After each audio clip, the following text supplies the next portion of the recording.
Chapter 1. The Unassuming, Spinster, Decoding Miss Marple's Deceptive Simplicity. The rain fell in a steady drizzle over St. Mary Mead, cloaking the village in a silvery mist that softened the edges of its thatched cottages and cobblestone lanes. It was the kind of afternoon that drove most residents indoors, to the warmth of hearths and the comfort of tea. But not Jane Marple. She sat by her window in the parlour of her modest home, her knitting needles clicking rhythmically, her pale, blue eyes fixed not on the yarn in her hands, but on the world beyond the glass. To anyone passing by, if anyone dared brave the weather, she would have appeared as nothing more than an elderly spinster, lost in the mundane task of crafting yet another shawl. But appearances, as Miss Marple knew better than most, were often the greatest liars of all. It was 1938, and St. Mary Mead was no stranger to whispers. The village, nestled in the rolling hills of England, was a place where everyone knew everyone else's business, or thought they did. The butcher's boy had been caught stealing apples again. The vicar's wife was planning a new charity bazaar, and Mrs. Price at the post office swore she'd seen a stranger lurking near the old mill. These were the threads of gossip that wove the fabric of village life, and Miss Marple, with her unassuming presence and quiet demeanour, was a master at collecting them. She didn't chase rumours. They came to her as naturally as moths to a flame. And today, as she sat knitting, she was waiting for one particular thread to unravel. The stranger at the mill wasn't just a passing curiosity. Miss Marple had heard the story from 3 separate sources. Mrs. Price, of course, with her penchant for exaggeration. Young Tommy, the butcher's boy, who'd seen the man while dodging his chores, and Mrs. Clement, the vicar's wife, who mentioned it in passing during a visit for tea. Each account was slightly different, coloured by the teller's biases and fears, but Miss Marple had a gift for sifting through the noise to find the signal. The man was tall, they said, with a dark coat and a hat pulled low. He carried a leather satchel, and he'd been seen pacing near the mill at dusk, when the shadows were long and the village was quiet. Mrs. Price insisted he was a spy, Tommy, thought he was a ghost, and Mrs. Clement, ever charitable, wondered if he was simply lost. Miss Marple, however, suspected something far more mundane and far more dangerous. She set her knitting aside and rose from her chair, moving with a sprightliness that belied her age. Her parlour was a study in understated elegance, a chintz-covered sofa, a small mahogany table cluttered with books and a single vase of roses, and a fireplace that crackled softly. It was the kind of room that invited trust, and Miss Marple had long ago learned to use that to her advantage. People let their guard down here, sharing secrets they wouldn't dream of confessing elsewhere. She crossed to the table and picked up a small notebook, its pages filled with her neat, spidery handwriting. She flipped to a blank page and jotted down a few words. Stranger, mill, satchel, dusk. Then she paused, her pen hovering over the paper, and added, motive. Miss Marple didn't believe in coincidences. A stranger in St. Mary Mead was rare enough, but one who lingered near the abandoned mill, where the air still carried the faint scent of damp wood and forgotten grain, was cause for suspicion. The mill had been empty for years, ever since Mr. Grayson, its last owner, had died under circumstances the village preferred not to discuss. Officially, it was an accident, a fall from the loft, a broken neck. But Miss Marple remembered the whispers from back then, the uneasy glances exchanged at the market, the way Mrs. Grayson had left the village soon after, her face pale and her bags packed in haste. There had been no inquest, no formal investigation. St. Mary Mead didn't like to air its dirty laundry, but Miss Marple had her own theories, tucked away like the scraps of yarn in her knitting basket, waiting for the right moment to be woven together. The doorbell chimed, a soft melodic sound that cut through the patter of the rain. Miss Marple closed her notebook and tucked it beneath a cushion before moving to the door. She opened it to find Mrs. Clement, her umbrella dripping and her face flushed with excitement. "Oh, Miss Marple, I'm so glad you're home," Mrs. Clement said, stepping inside and shaking off the rain. "You'll never guess what's happened. They've found something at the mill." Miss Marple's expression remained serene, but her mind was already racing. "Do come in, my dear," she said, gesturing toward the parlour. "Have a cup of tea and tell me everything." As Mrs. Clement settled onto the sofa, her words tumbling out in a rush, Miss Marple poured tea from a porcelain pot, her movements deliberate and calm. The vicar's wife spoke of a discovery made that morning by Mr. Hobbs, the farmer who owned the land near the mill. He'd been checking his fences when he noticed something glinting in the underbrush. A metal clasp attached to a leather satchel half buried in the mud. Inside, he'd found papers, though he hadn't dared read them, and something else. A small silver cigarette case, engraved with initials that didn't belong to anyone's in the village. "The police have been called, of course," Mrs. Clement said, her eyes wide. "Inspector Craddock is coming from Much Benham. But oh, Miss Marple, isn't it thrilling? A real mystery, right here in St. Mary Mead." Miss Marple sipped her tea, her face a mask of polite interest. "Thrilling indeed," she murmured. "Did Mr. Hobbs mention anything about the papers? Their condition, perhaps, or what they looked like?" Mrs. Clement shook her head. "He said they were damp, falling apart. He didn't want to touch them too much. But the cigarette case, oh, it's beautiful. He thinks it must belong to someone important." Miss Marple nodded, filing the information away. Damp papers, a silver cigarette case, a stranger at the mill. The pieces were beginning to form a pattern, though it was still too early to see the full picture.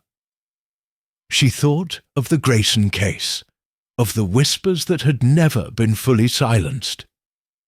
Could this stranger be connected to that old tragedy?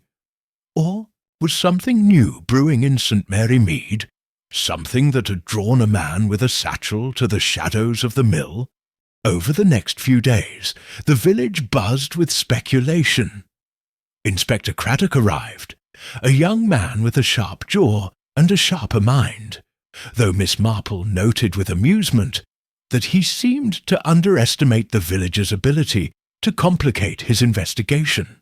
He interviewed Mr. Hobbs, Mrs. Price, and even Tommy, who embellished his story with each retelling. The satchel, it turned out, contained little of immediate value.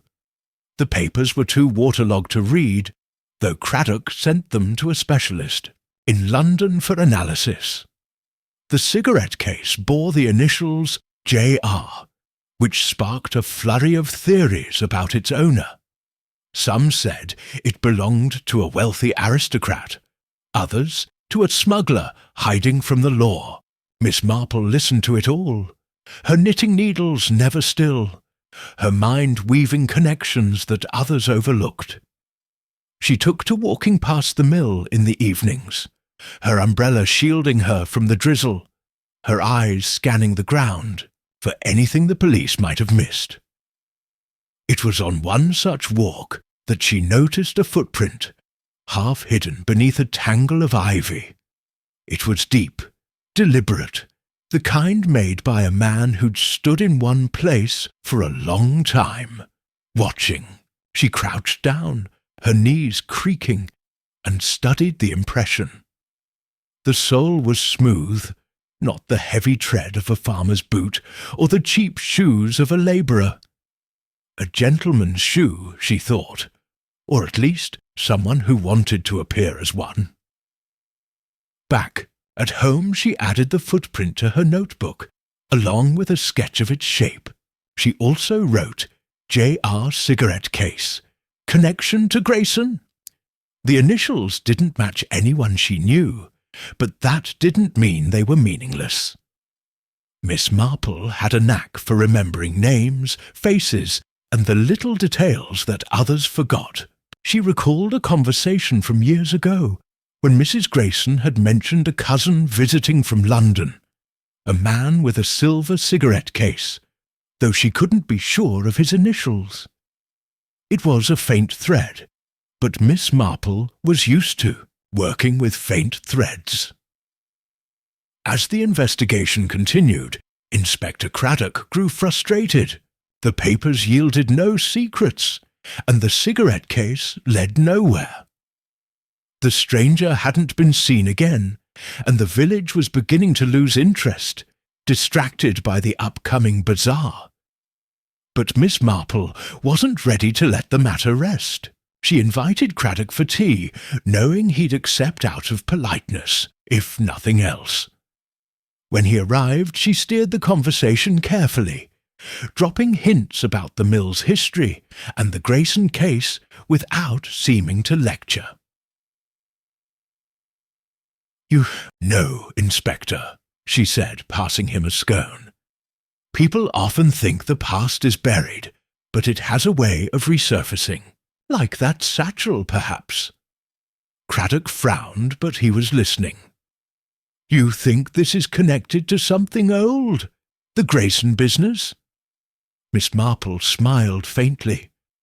"I think, my dear Inspector, that nothing in St. Mary Mead is ever as new as it seems." That night she sat by her window again, her knitting in her lap, her mind turning over the puzzle. The stranger, the satchel, the cigarette case, they were all pieces of a larger whole, and she was determined to find the pattern. She thought of the footprint, the smooth sole, the man who'd watched and waited. She thought of Mrs. Grayson, fleeing the village all those years ago, and she thought of the mill, silent and abandoned, holding secrets that refused to stay buried. Miss Marple didn't need a badge or a gun to solve a mystery. She had her eyes, her ears, and her unerring understanding of human nature. To the world, she was just an old lady, overlooked and underestimated. But to those who knew her, those who really knew her, she was something else entirely. The cleverest detective they'd never understood. And this was only the beginning. Chapter 2. A Village Lens. How St. Mary Mead Shaped a Detective's Mind. The sun had finally broken through the clouds over St. Mary Mead, casting a golden glow across the village's patchwork of gardens and hedgerows. It was the kind of morning that made the place feel timeless, as if the world beyond its borders could spin into chaos, and St. Mary Mead would remain untouched, sipping tea and exchanging pleasantries. But Jane Marple knew better. Beneath the aware village's idyllic surface simmered a current of secrets, ambitions and betrayals. Currents she had learned to navigate long before she ever unravelled her first mystery. Today, as she walked along High Street, her straw hat tilted against the breeze, she was reflecting on how this very village had forged her into the detective she was, and how its lessons were guiding her toward the truth about the stranger at the mill. Miss Marple's steps were measured, her pace unhurried, but her eyes missed nothing. She noted the fresh paint on Mrs. Price's post office door, the slightly wilted roses in Mrs. Bantry's garden, and the way young Tommy, the butcher's boy, ducked behind a cart when he saw her approaching. St. Mary Mead was a living tapestry, and every thread, every glance, every pause told a story. It was here, in this seemingly sleepy hamlet, that Miss Marple had honed her ability to read those stories, to see the patterns others overlooked. The village was her classroom, its people her textbooks, and she had been an eager student from the start. She was headed to the Blue Boar, the local pub that served as St. Mary Mead's unofficial gossip hub. The discovery of the satchel at the mill had reignited the village's curiosity, and Miss Marple knew the Blue Boar would be brimming with theories, half-truths, and the occasional gem of insight. As she pushed open the heavy oak door, the scent of ale and polished wood greeted her, along with the low hum of conversation. The regulars were in their usual spots. Mr. Harrow, the retired schoolmaster, nursing a pint by the window, Mrs. Weatherby, the baker's widow, holding court at a corner table, and Cherry Baker, the young maid from Gossington Hall, lingering near the bar with a nervous air. Miss Marple smiled politely and took a seat near the fireplace, ordering a she-eat glass of lemonade. She didn't need to eavesdrop. The village came to her. "Morning, Miss Marple," said Mrs. Weatherby, her voice carrying across the room. "Fancy you being here after all the fuss at the mill. They say that Satchel belonged to a thief, you know. Hiding his loot, no doubt." Miss Marple tilted her head, her expression one of mild curiosity. "A thief, you say? My goodness, what makes them think that?" Mrs. Weatherby leaned forward, her eyes gleaming.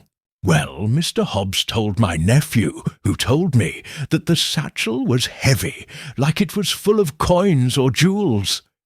And that cigarette case, pure silver. No honest man carries something like that to an old mill." Mr. Harrow snorted from his corner. "Nonsense, Martha. It's probably some poor soul who lost his way. You lot are always spinning tales." The room erupted into a lively debate, with Cherry Baker staying conspicuously silent, her fingers twisting the hem of her apron. Miss Marple sipped her lemonade, letting the voices wash over her. She didn't need to steer the conversation. St. Mary Mead's residents were eager to share, especially when they thought they knew more than their neighbours. But it was Cherry's silence that intrigued her most. The girl had been at Gossington Hall the night the stranger was first spotted, serving tea to Colonel Bantry and his guests. If anyone had seen something useful, it might be her. Miss Marple's mind drifted to her own beginnings in this village, to the days when she was just Jane, the quiet daughter of a clergyman, unnoticed by most. St. Mary Mead had been smaller, then, but no less complex.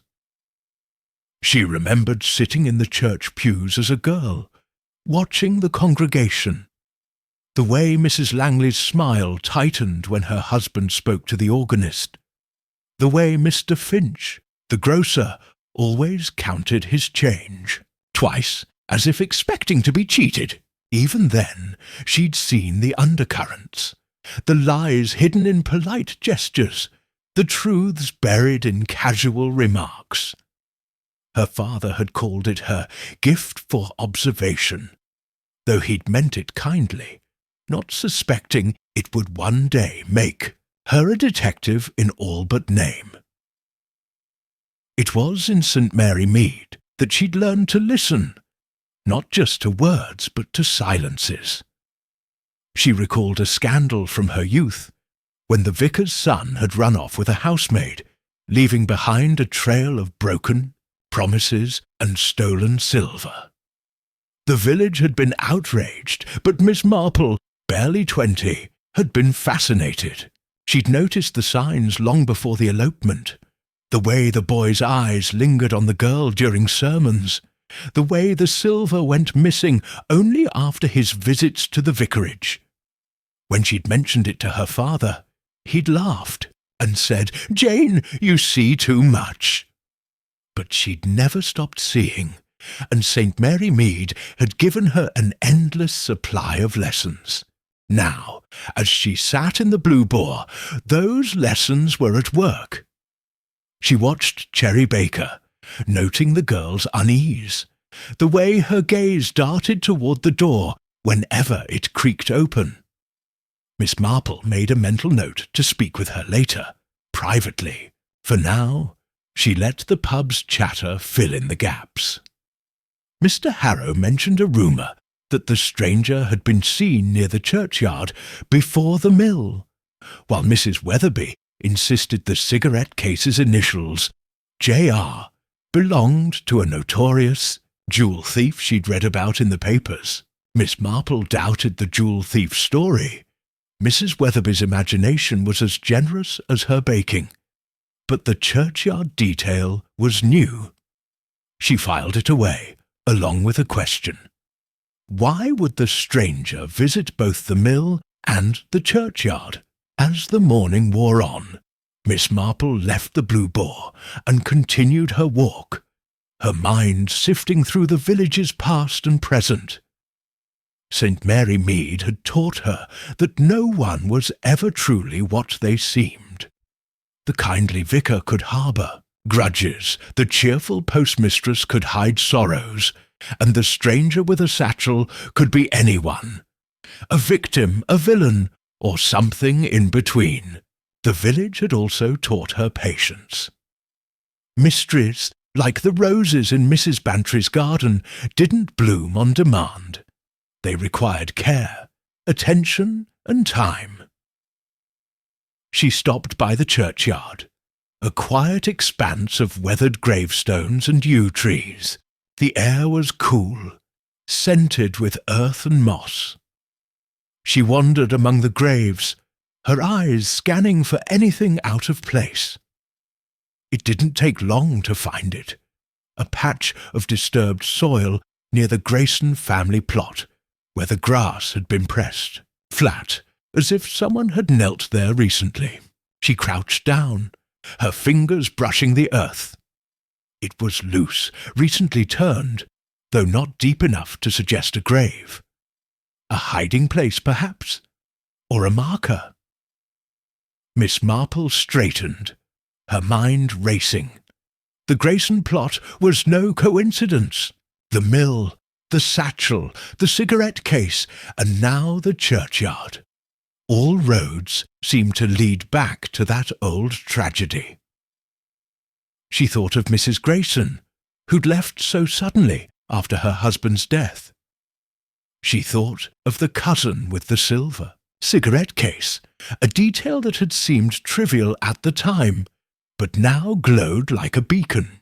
And she thought of St. Mary Mead itself, a village that had shaped her into a detective by teaching her to see the world not as it appeared, but as it was. Back at home, she added the churchyard discovery to her notebook, along with a new entry, disturbed soil, Grayson plot, hiding something. She also wrote, Cherry Baker knows more than she says. The pieces were accumulating, but the pattern was still elusive. She needed more gossip, more silences, more of the village's hidden truths. That evening, she invited Cherry Baker for tea, knowing the girl would be too polite to refuse. As they sat in the parlour, Miss Marple poured from her best china and spoke of trivial things, the weather, the bazaar, the roses. But her eyes never left Cherry's face, and when the girl's hands trembled slightly, Miss Marple knew she was close to something.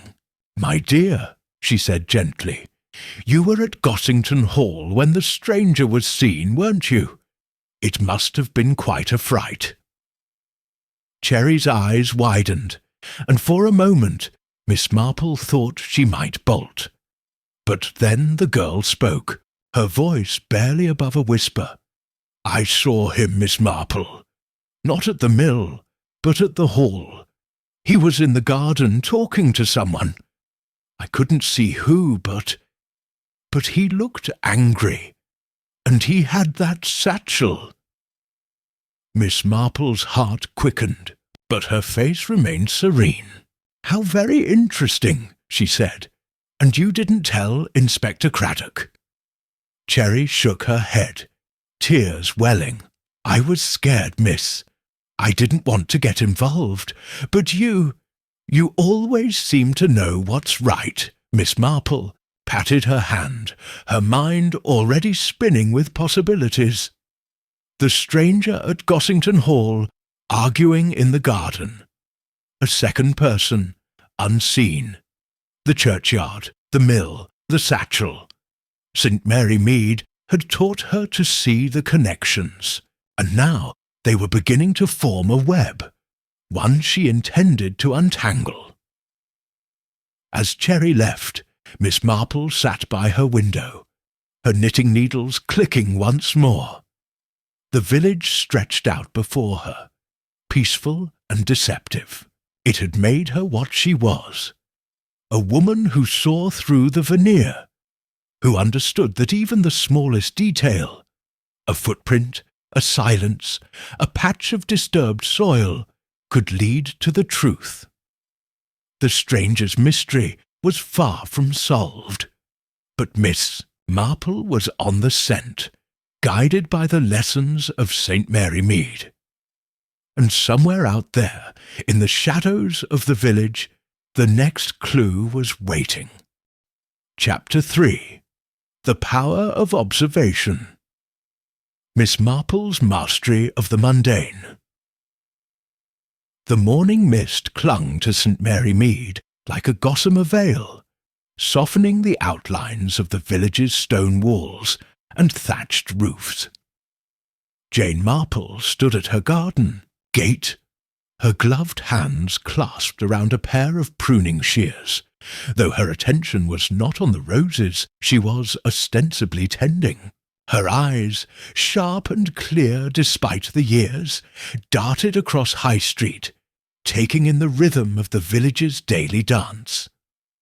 The milkman's cart rattled past, its bottles clinking.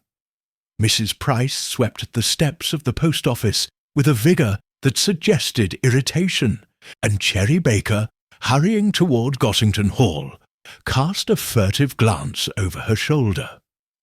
To anyone else, these were the ordinary beats of a quiet morning.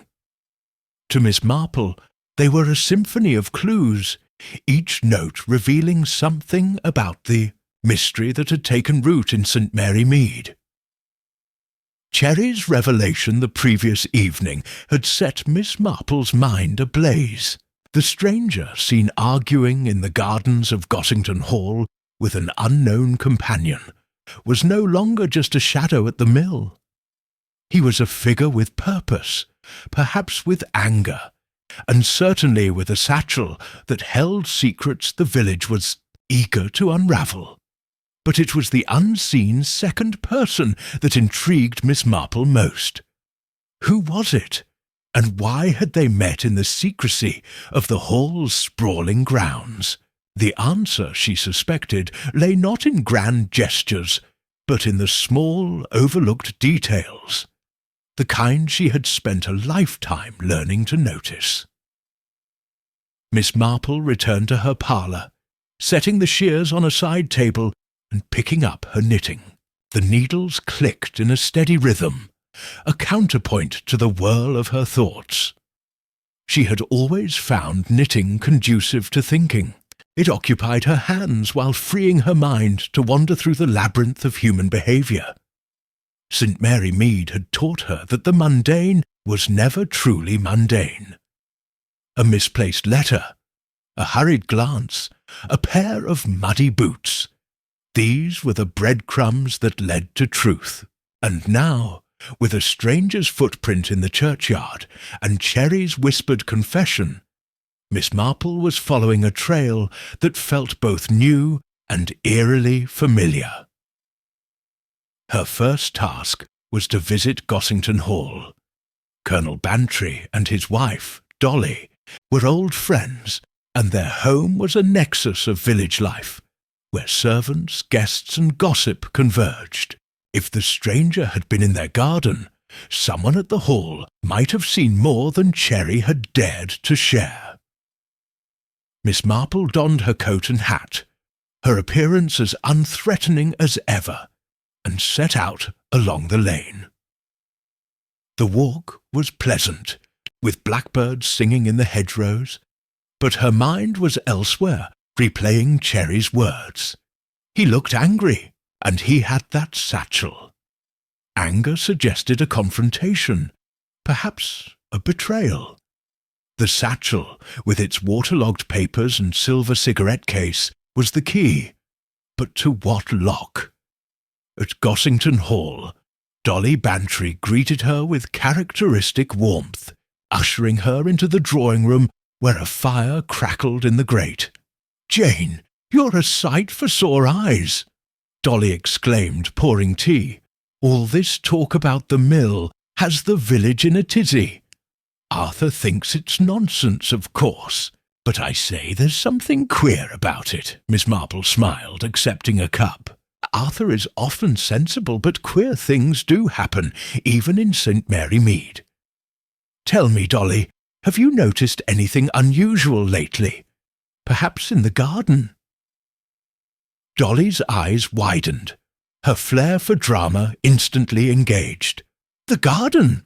Well, now that you mention it, one of the maids, Cherry, I think, said she saw a man lurking there a few nights ago.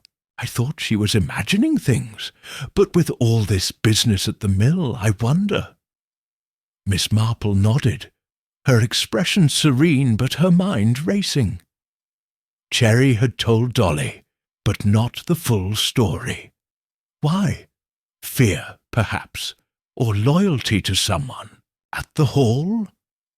She steered the conversation gently, coaxing details from Dolly without seeming to pry. The garden, it seemed, had been unusually busy that night. A guest from London, Mr. Reginald Vance, had been staying at the hall, and Colonel Bantry had hosted a small dinner party. Dolly couldn't recall everyone who'd been there. Her memory for names was famously hazy. But she mentioned that Mr. Vance had seemed distracted, often stepping outside to smoke. "Reginald's such a charming man," Dolly said, "but he's been odd this visit, always pacing, always with that cigarette case of his. Silver, you know, very fine." Miss Marple's heart gave a quiet leap, but her face betrayed nothing. A silver cigarette case. How interesting. Did it have any markings, perhaps initials? Dolly frowned, thinking. "I'm not sure. J something, maybe. Oh, Jane, you don't think he's involved, do you?" Miss Marple murmured something non-committal, but her mind was already weaving connections. J.R., the initials on the cigarette case found in the satchel. Reginald Vance, a guest at the hall, with a silver cigarette case and a habit of wandering the garden. It was too neat to be coincidence, but too vague to be proof. She needed more, and she needed it from someone who saw the hall's inner workings. Someone like Cherry. After tea, Miss Marple lingered in the garden, ostensibly admiring Dolly's roses, but in truth studying the layout. The garden was vast, bordered by yew hedges and dotted with statues, perfect for a clandestine meeting. She found the spot where Cherry had seen the stranger, a secluded corner near a stone bench, partially hidden by a trellis.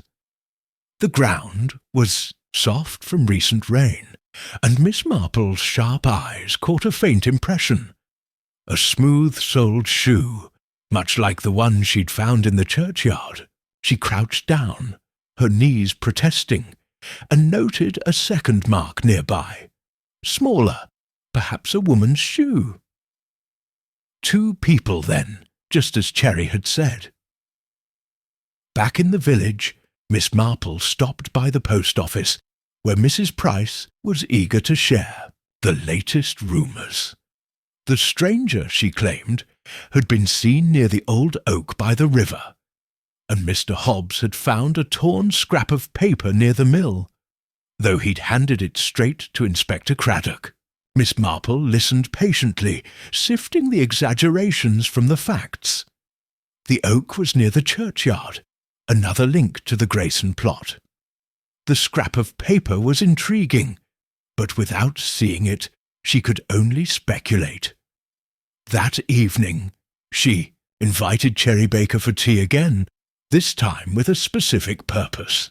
The girl arrived, her face pale and her hands fidgeting. Miss Marple poured tea and spoke of trivialities, the weather, the roses, until Cherry's shoulders relaxed. Then, gently, she broached the subject. "My dear," she said, "you mentioned seeing the stranger in the garden, but I wonder if you saw anything else, perhaps the person he was with. It's quite all right to tell me. I only want to help." Cherry hesitated, her eyes darting to the window. I didn't see her face, Miss Marple. It was dark, and she was wearing a shawl, but she was arguing, with him quiet-like, as if they didn't want to be heard. I only caught a bit of it, something about a promise and money." Miss Marple's needles paused just for a moment. "A promise and money?" she repeated softly. "How very curious. And you're sure it was a woman?" Cherry nodded, then bit her lip. "I shouldn't have said anything. If Colonel Bantry finds out I was listening—" "He won't hear it from me," Miss Marple assured her. "You've done the right thing, Cherry. Sometimes the smallest things matter most." After Cherry left, Miss Marple sat by her window. Her knitting resumed, but her mind elsewhere, a woman in a shawl, arguing about promises and money. Reginald Vance, with his silver cigarette case and restless habits. The footprints in the garden, the disturbed soil in the churchyard, the scrap of paper by the mill. St. Mary Mead had taught her to see the world through the lens of the everyday, to find meaning in the mundane. A dropped handkerchief could betray a thief. A misplaced teacup could hint at poison, and a single word, promise, could unravel a motive. She opened her notebook and added woman in shawl, promise, money. Our Vance. She also sketched the garden's layout, marking the bench and the footprints. The pattern was emerging piece by piece, but it was still incomplete. She needed to know more about Vance, about the woman, about the scrap of paper, and she needed to tread carefully, for St. Mary Mead was watching, and the wrong question could send the truth scurrying back into the shadows. The next morning, she walked to the churchyard again, her umbrella shielding her from a light drizzle. The Grayson plot was unchanged, but she noticed something new. A single rose, wilted and rain-soaked, lying on the disturbed soil. It hadn't been there before. A tribute? A signal. She picked it up, her fingers brushing the petals, and tucked it into her bag. Back home, she pressed it between the pages of her notebook, alongside a new entry. Rose, Grayson plot. Why? Miss Marple knew the answers were close, hidden in the ordinary moments of village life. She would find them, not by chasing shadows, but by watching, listening, and seeing what others missed. the stranger, the satchel, the woman in the shawl, they were all part of St. Mary Mead's story, and Miss Marple was its most careful reader. As the rain pattered against her window, she picked up her knitting, her needles clicking like the ticking of a clock. The mystery was deepening, and she was ready for the next chapter. Chapter 4. Gossip as Intelligence. Turning small talk into clues. The air in St. Mary Mead carried the crisp bite of early autumn, and the village was alive with the hum of preparation for the annual charity bazaar. Stalls were being erected in the church hall, bunting fluttered along High Street, and the scent of freshly baked scones wafted from open windows. To an outsider, it was a scene of wholesome community spirit, but Jane Marple knew better. The bazaar was more than a fundraiser. It was a crucible of gossip, where secrets were traded as freely as homemade jam. And Miss Marple, with her unassuming presence and knack for blending into the background, was poised to harvest every whispered word. She sat at a corner table in the church hall, her knitting bag at her side, and a cup of tea cooling in her hand. Around her, the women of St. Mary Mead bustled, arranging displays of embroidered cushions and jars of chutney. Mrs. Clement, the vicar's wife, was directing volunteers with a cheerful authority, while Mrs. Price, ever the postmistress, hovered near the tea urn, her ears tuned to every conversation. Miss Marple's eyes, however, were on the crowd, scanning for the subtle cues that betrayed hidden truths. A tightened jaw, a fleeting glance, a pause too long for comfort. The mystery of the stranger and the satchel was far from solved, and she suspected the bazaar would yield the next piece of the puzzle. The past few days had been a whirlwind of small discoveries. Cherry Baker's revelation about the woman in the shawl had deepened the intrigue, as had the rose Miss Marple found on the Grayson plot. The mention of Reginald Vance, with his silver cigarette case and restless demeanour, had added a new thread to the web, but it was the scrap of paper found near the mill that nagged at her most. Inspector Craddock had dismissed it as illegible, but Miss Marple wasn't so sure. Words, even faded ones, had a way of speaking to those who knew how to listen, and gossip, she had learned long ago, was often the key to unlocking their meaning. St. Mary Mead's rumour mill was a marvel of efficiency, rivaling any telegraph system. A single comment, dropped carelessly at the butcher's or the post office, could spread through the village in hours, gaining embellishments with each retelling. Miss Marple had spent decades refining her ability to separate fact from fancy, to distill truth from the chatter. As a young woman, she'd once solved a theft at the vicarage by noting a maid's offhand remark about a missing key, a detail that led to the recovery of a stolen brooch. Now, with a stranger's satchel and a potential connection to the Grayson tragedy, she was relying on that same skill to guide her. Her first opportunity came when Mrs. Weatherby, the baker's widow, plopped down beside her, her face flushed from hauling a tray of pies.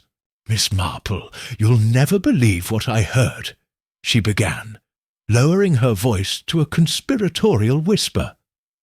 "Mrs. Bantry's guessed that Mr. Vance was seen at the Blue Boar last night, talking to a woman in a dark shawl. They say she was crying, and he looked furious." Miss Marple's needles clicked steadily, her face a mask of polite interest. "Crying, you say? How distressing! Did anyone recognize her?" Mrs. Weatherby shook her head. "No, But Mrs. Price swears she's not from the village, a stranger, just like that man at the mill. Mark my words, they're in cahoots." Miss Marple murmured something sympathetic, but her mind was racing. A woman in a shawl, again, this time at the Blue Boar with Reginald Vance. The same woman Cherry had seen in the garden, or another player in this unfolding drama. She made a mental note to visit the pub later, where the barman, Mr. Pye, was known for his sharp memory and loose tongue. As the bazaar continued, Miss Marple moved through the crowd, her presence as unremarkable as a shadow. She paused at Mrs. Clement's stall, complimenting the vicar's wife on her needlework while casually mentioning the mill. Mrs. Clement, ever eager to share, recounted a story from her husband. A parishioner had confessed to seeing a light flickering in the mill's upper window 2 nights before the satchel was found. "Probably just a vagrant," Mrs. Clement said, "but it gave me chills." Miss Marple nodded, filing the detail away. A light in the mill suggested someone had been inside, perhaps the stranger, perhaps someone else. She thought of the scrap of paper, wondering if it had been written there, under the cover of darkness.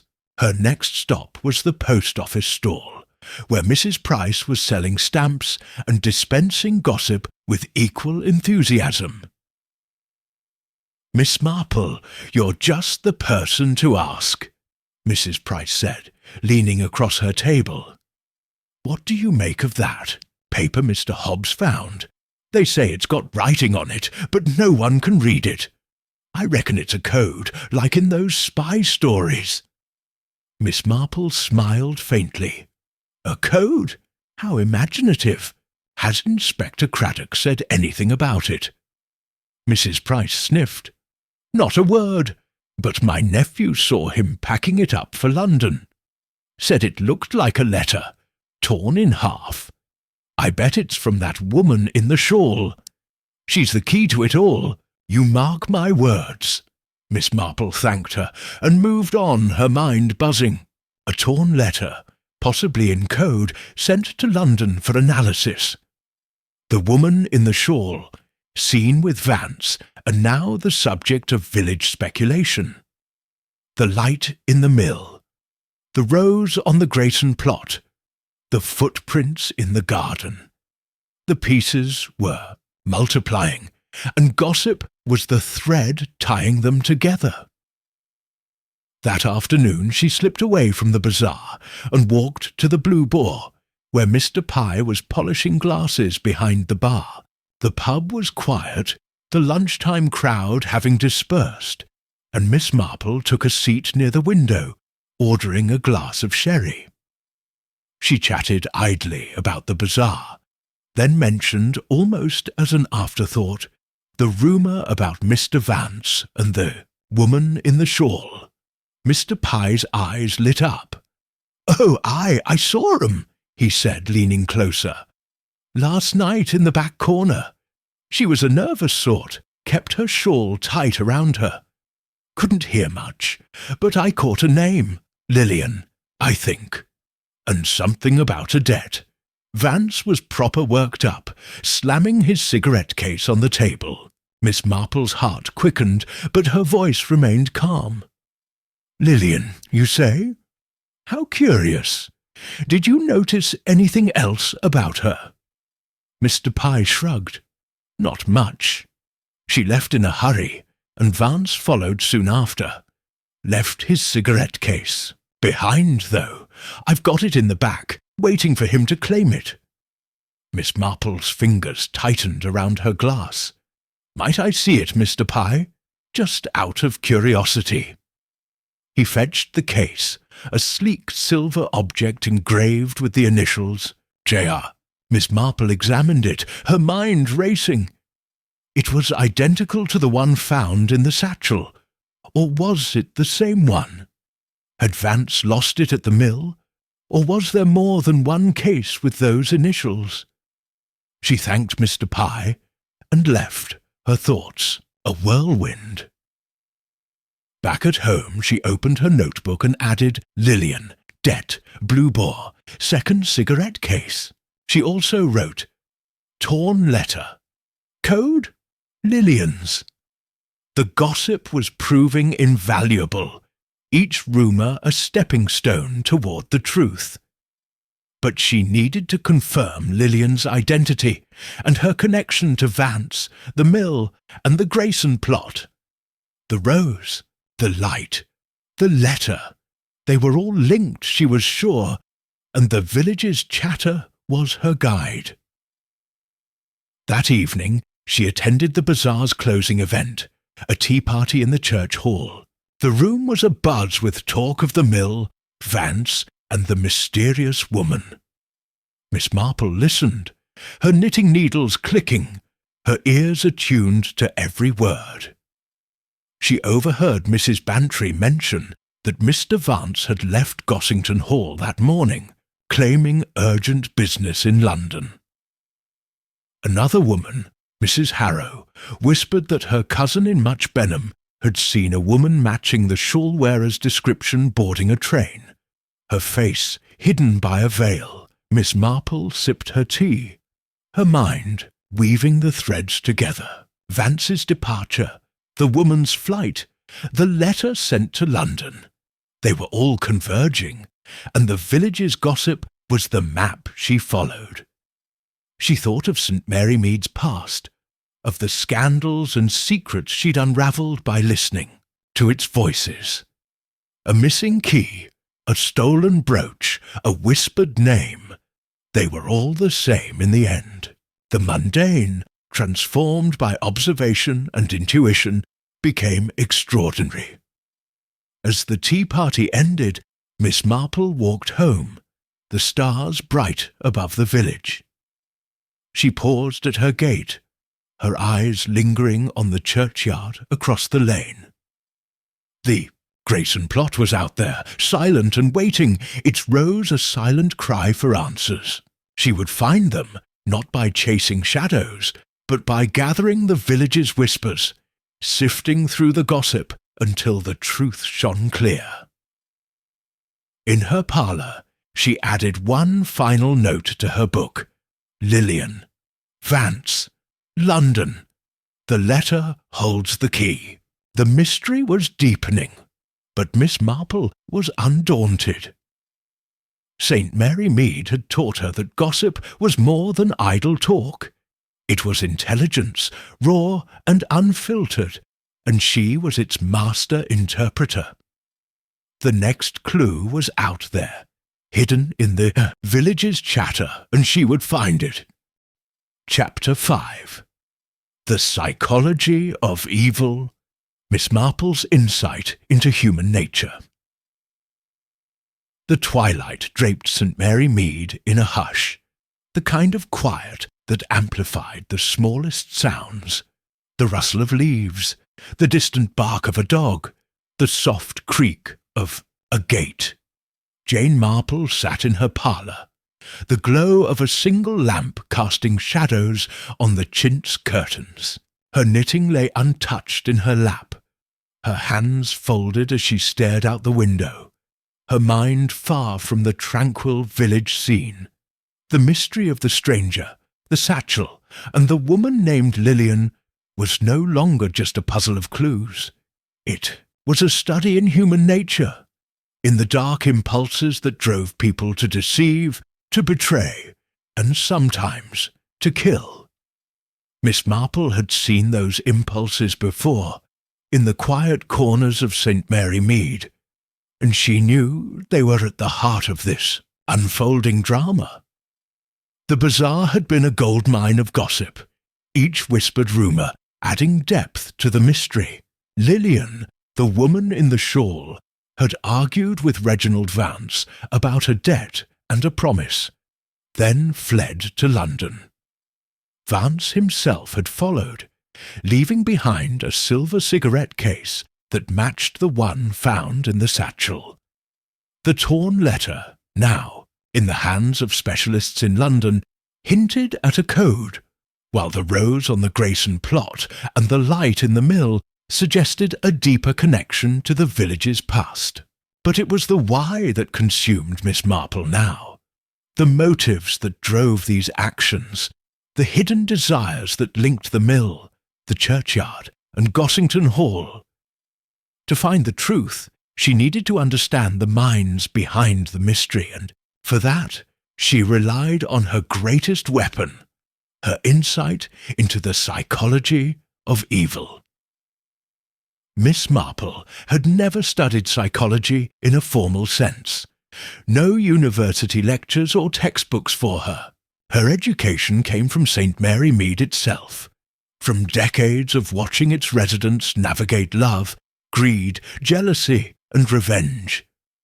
She remembered a case from her youth, when a local farmer's wife had poisoned her husband's tea, driven not by hatred, but by a desperate need to escape his cruelty. The village had been shocked, but Miss Marple, then barely out of her teens, had seen the signs. The woman's trembling hands, her averted eyes, the way she flinched at her husband's voice. Evil, she had learned, was not always loud or dramatic. It was often quiet, born of small wounds that festered into something monstrous. Now, as she pondered the stranger and Lillian, Miss Marple saw those same patterns emerging. The argument in the garden, the debt, the promise. They pointed to a relationship strained by obligation, perhaps betrayal. Vance's anger, as described by Cherry and Mr. Pye, suggested a man who felt wronged, while Lillian's tears hinted at guilt or fear. And the rose on the Grayson plot, so out of place in the rain-soaked churchyard, felt like a gesture of remorse, or a warning. Miss Marple knew that to unravel this, she needed to dig deeper into the minds of those involved, and that meant digging into their pasts. Her first step was to learn more about Reginald Vance. Dolly Bantry had called him charming but distracted, a man who paced and smoked and left abruptly for London. Miss Marple suspected he was more than a restless guest, and the cigarette case with the initials J.R. was a tantalizing clue. Was Vance J.R., or was the case a red herring planted to mislead? She decided to start with Dolly, whose memory might be hazy, but whose servants were a font of unguarded observations. The next morning, Miss Marple walked to Gossington Hall, her umbrella tucked under her arm as a precaution against the unpredictable sky. Dolly welcomed her with her usual exuberance, ushering her into the morning room where a tray of biscuits awaited. "Jane, you're becoming a regular. Is this about that dreadful mill business? Arthur says I'm making too much of it, but I can't help feeling there's something sinister afoot." Miss Marple smiled, settling into a chair. "You have a nose for the sinister, Dolly. I was wondering about your guest, Mr. Vance. He left rather suddenly, didn't he? Did he seem troubled?" Dolly's eyes lit up, eager to share. "Oh, terribly troubled. He was charming at dinner, all smiles and stories, but afterward he'd go out to the garden and pace like a caged animal. I overheard him on the telephone once, snapping at someone about money. And then there was that woman who came to the gate one evening, shawl and all, just like the rumours. I didn't see her myself, but the gardener did, said she looked desperate." Miss Marple's heart quickened, but her voice remained steady. "Desperate? How intriguing. Did the gardener hear anything?" Dolly shook her head. "Not much, just that she asked for Vance and wouldn't give her name. He sent her away, but he was in a foul mood after. Left for London the next day. Didn't even say goodbye properly." Miss Marple nodded, her mind cataloguing the details. A desperate woman at the gate, Vance's anger, a telephone call about money. It painted a picture of a man under pressure, perhaps cornered by his own promises. She thanked Dolly and asked to speak with the gardener, a grizzled man named Tompkins, who was pruning hedges near the stables. Tompkins was less forthcoming than Dolly, his answers gruff and clipped, but Miss Marple's gentle persistence wore him down. I saw the woman," he admitted, wiping his brow, thin, nervous, wrapped in a shawl. "She didn't say much, just asked for Mr. Vance. He came out and they talked by the gate. Couldn't hear the words, but she was pleading, and he was sharp with her. Sounded like he owed her something." Miss Marple thanked him and walked back to the village, her mind turning over the new information. Vance's behaviour suggested a man entangled in a web of his own making. But what was Lillian's role? Was she a victim, a conspirator, or both? And how did they connect to the Grayson plot, where the rose still haunted her thoughts? That afternoon she visited the Blue Boar, hoping to glean more from Mr. Pye.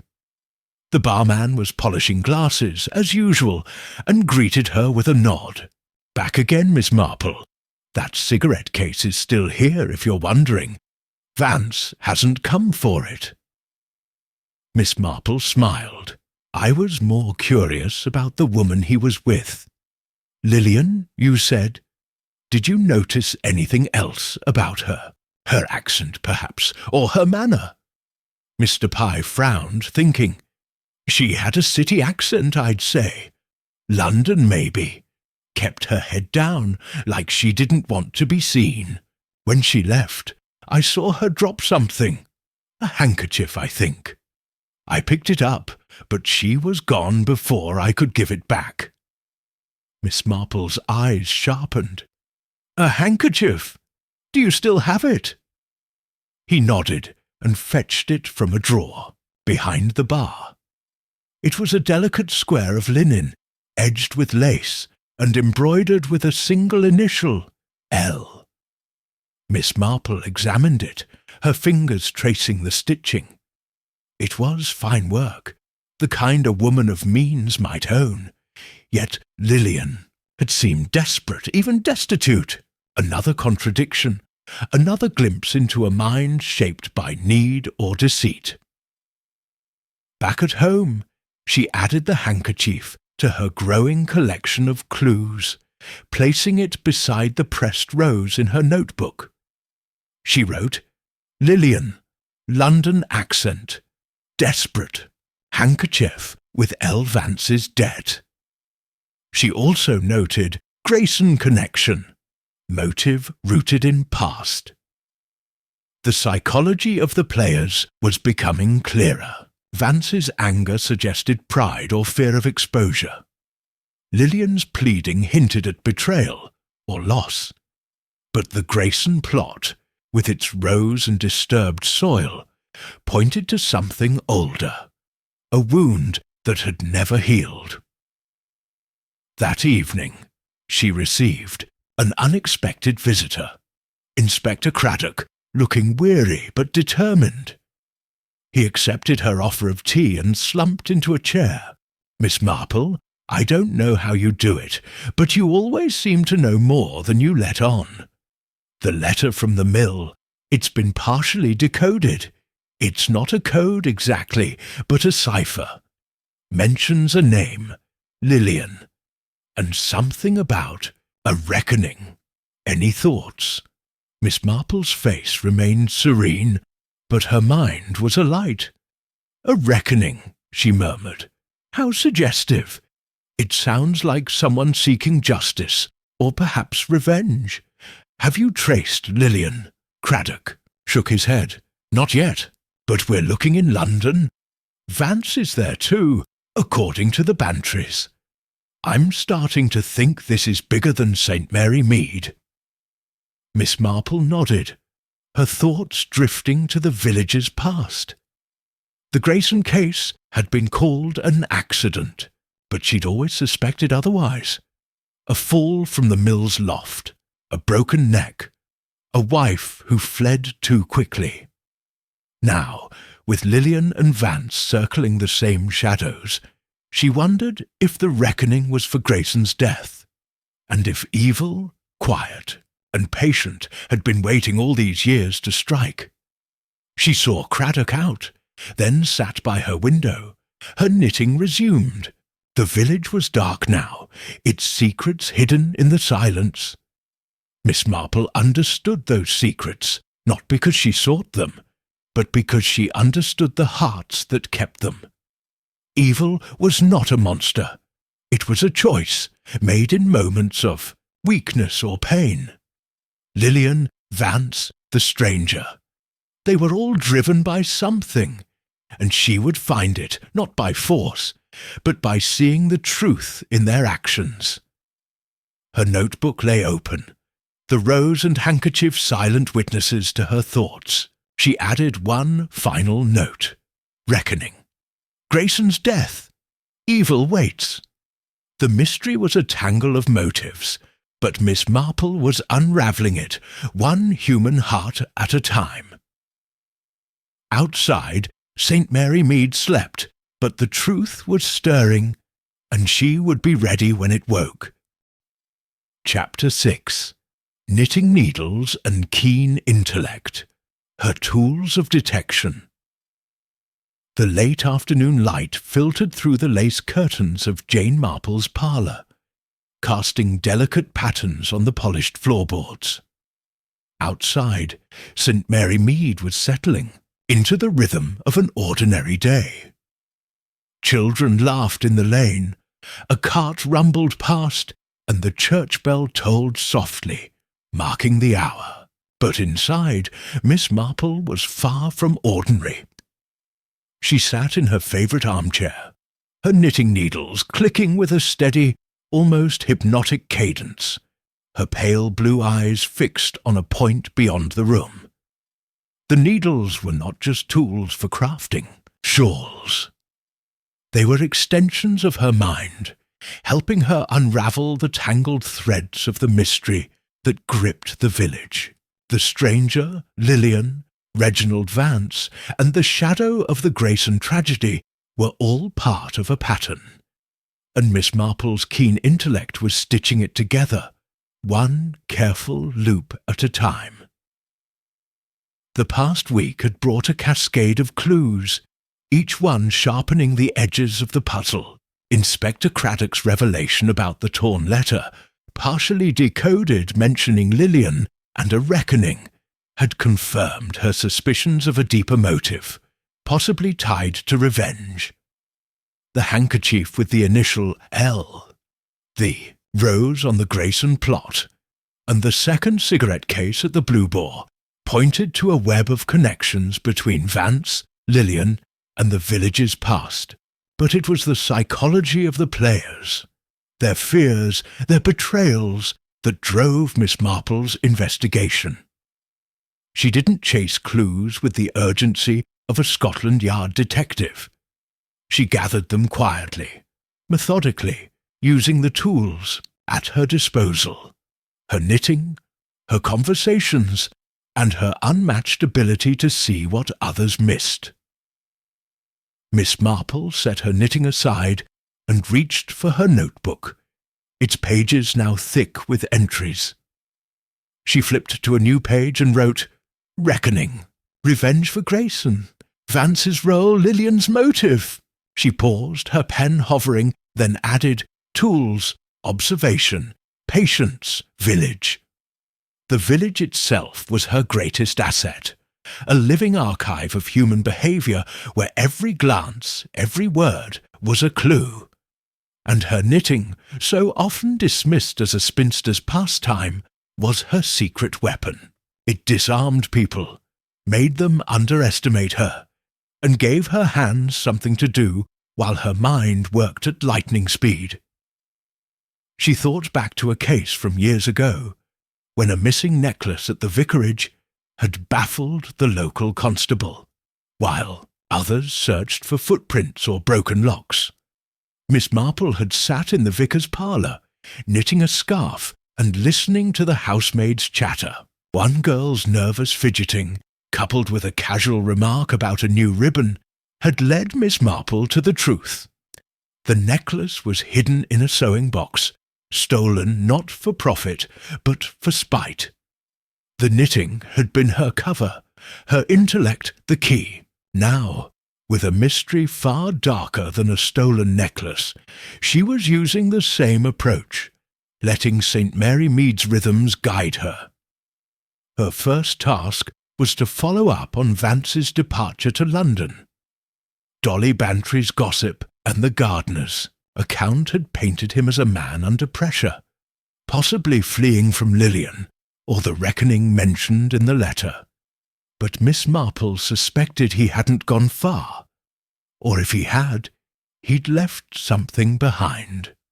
The cigarette case at the Blue Boar was a loose end, and she needed to know if it was the same one found in the satchel or a second, deliberate misdirection. She also wanted to learn more about Lillian's handkerchief, with its fine lace and single initial. It suggested a woman of refinement, yet her desperation at Gossington Hall and the Blue Boar told a different story. Contradictions, Miss Marple knew, were where the truth often hid. She decided to start at the post office, where Mrs. Price was a reliable source of village comings and goings. Donning her coat and hat, Miss Marple stepped into the crisp air, her steps light but purposeful.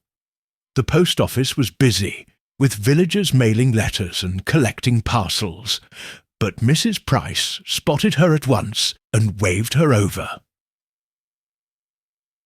"Miss Marple, just the person," Mrs. Price said, her eyes bright with excitement.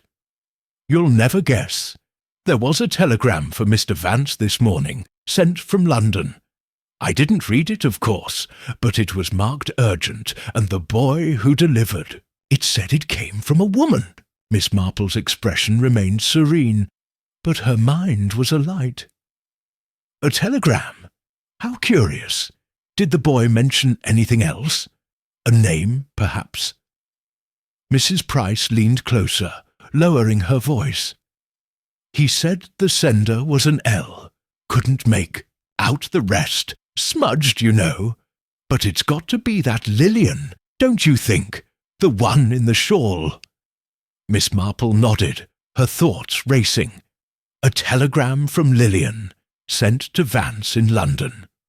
Was she summoning him, threatening him, or warning him? She thanked Mrs. Price and bought a stamp she didn't need, keeping the conversation light. As she left, she noticed Cherry Baker across the street, hurrying toward the church with a basket of flowers. Cherry's involvement in the mystery was still unclear, but her nervousness suggested she knew more than she'd shared. Miss Marple made a mental note to invite her for tea again. Her next stop was the Blue Boar, where Mr. Pye was sweeping the doorstep. The cigarette case was still in his keeping, and Miss Marple asked to see it again, this time examining it more closely. The initials J.R. were unmistakable, but she noticed a faint scratch on the lid, barely visible unless you looked for it. It was a small detail, but Miss Marple had built her reputation on small details. She asked Mr. Pye if anyone had inquired about the case. "Not a soul," he said, shaking his head. "Odd, isn't it? You'd think Vance would want it back. Worth a pretty penny, that is," Miss Marple agreed, her mind turning over the possibilities.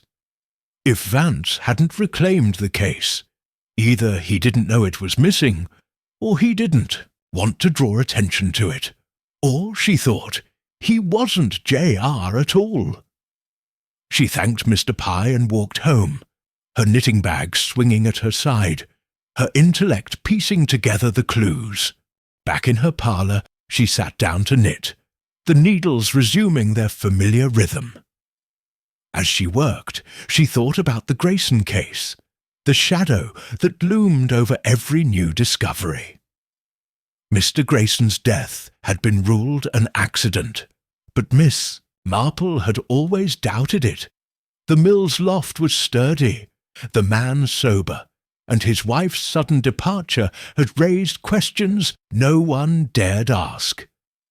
Now, with the rose, the letter, and the disturbed soil in the churchyard, she wondered if Grayson's death was the reckoning's root. Had Lillian been involved, perhaps as a witness or a victim? Was Vance seeking to expose or conceal the truth? She opened her notebook and added, "Telegram. Lillian to Vance. Urgent. Scratch on cigarette case. Grayson's death. Murder." She also wrote, "Cherry. More to tell." The knitting needles clicked faster now, mirroring the quickening pace of her thoughts. Her tools were simple: yarn, needles, a notebook, a quiet demeanour. But they were enough. They allowed her to blend into St. Mary Mead's fabric, to listen without being noticed, to think without being interrupted. That evening, she invited Cherry Baker for tea, setting out her best china and a plate of shortbread. Cherry arrived, her face pale and her hands twisting in her lap. Miss Marple poured tea and spoke of the bazaar, the weather, the roses, until the girl's tension eased. Then, gently, she steered the conversation to the night in the garden. "My dear," she said, "you've been so helpful already. But I wonder if there's anything else you remember about that woman in the shawl. Perhaps something she dropped, or a word you overheard." Cherry hesitated, her eyes darting to the door. I didn't want to say before, Miss Marple, but I found something in the garden after they left.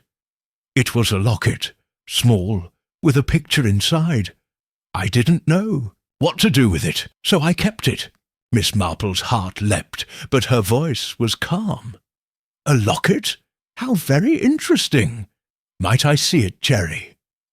The girl reached into her pocket and produced a small silver locket, its surface tarnished but intact. Miss Marple opened it, to find a faded photograph of a young woman, her face strikingly similar to Mrs. Grayson's. On the back was a single initial L. She closed the locket, her mind racing. Lillian, connected to Mrs. Grayson, perhaps a sister or cousin. The locket, dropped in haste, was a link to the past, and to the reckoning. She thanked Cherry, assuring her she'd done the right thing, and sent her home with a kind word. Alone, Miss Marple sat by her window, her knitting resumed, the locket in her hand. The needles clicked, the village slept, and her intellect worked tirelessly. The stranger, the satchel, Vance, Lillian, the Grayson plot, they were all part of a story, and she was writing it, stitch by stitch, clue by clue. Her notebook lay open, the locket beside it, the rose and handkerchief nearby. She added, "Locket, Lillian Fils, Grayson relative, reckoning for murder." The mystery was no longer just a puzzle. It was a tapestry, woven from the threads of St. Mary Mead's secrets. Miss Marple's tools, her needles, her intellect, her patience, were enough to unravel it. But the pattern was still incomplete.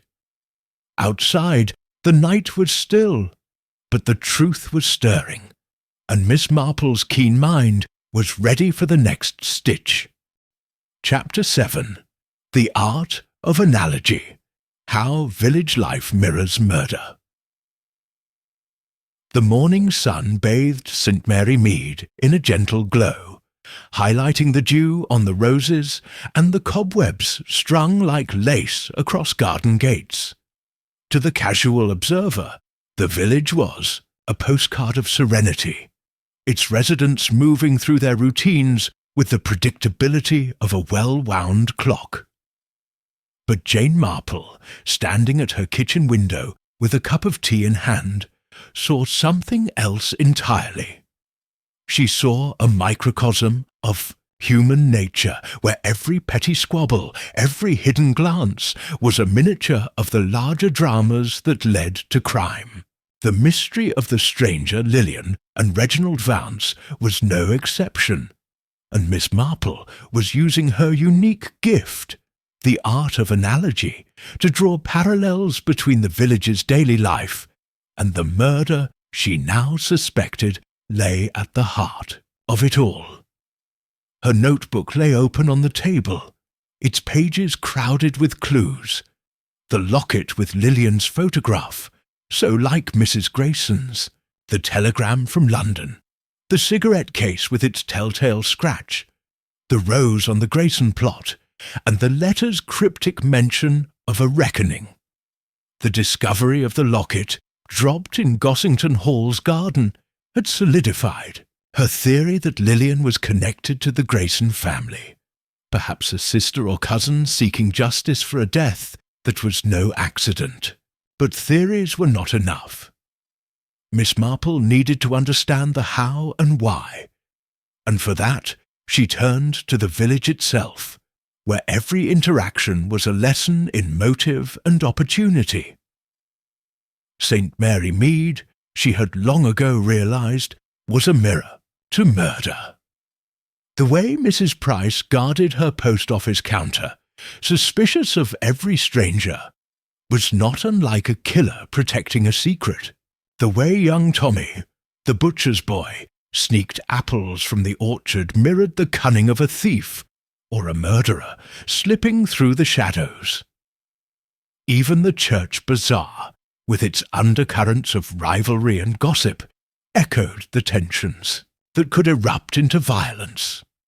Miss Marple had solved countless mysteries by seeing these parallels, by recognizing that the same impulses that drove a villager to snub a neighbour could, in extremis, drive them to kill. Now, as she sipped her tea, she was applying that same logic to the mill, the churchyard, and the tangled lives of Lillian and Vance.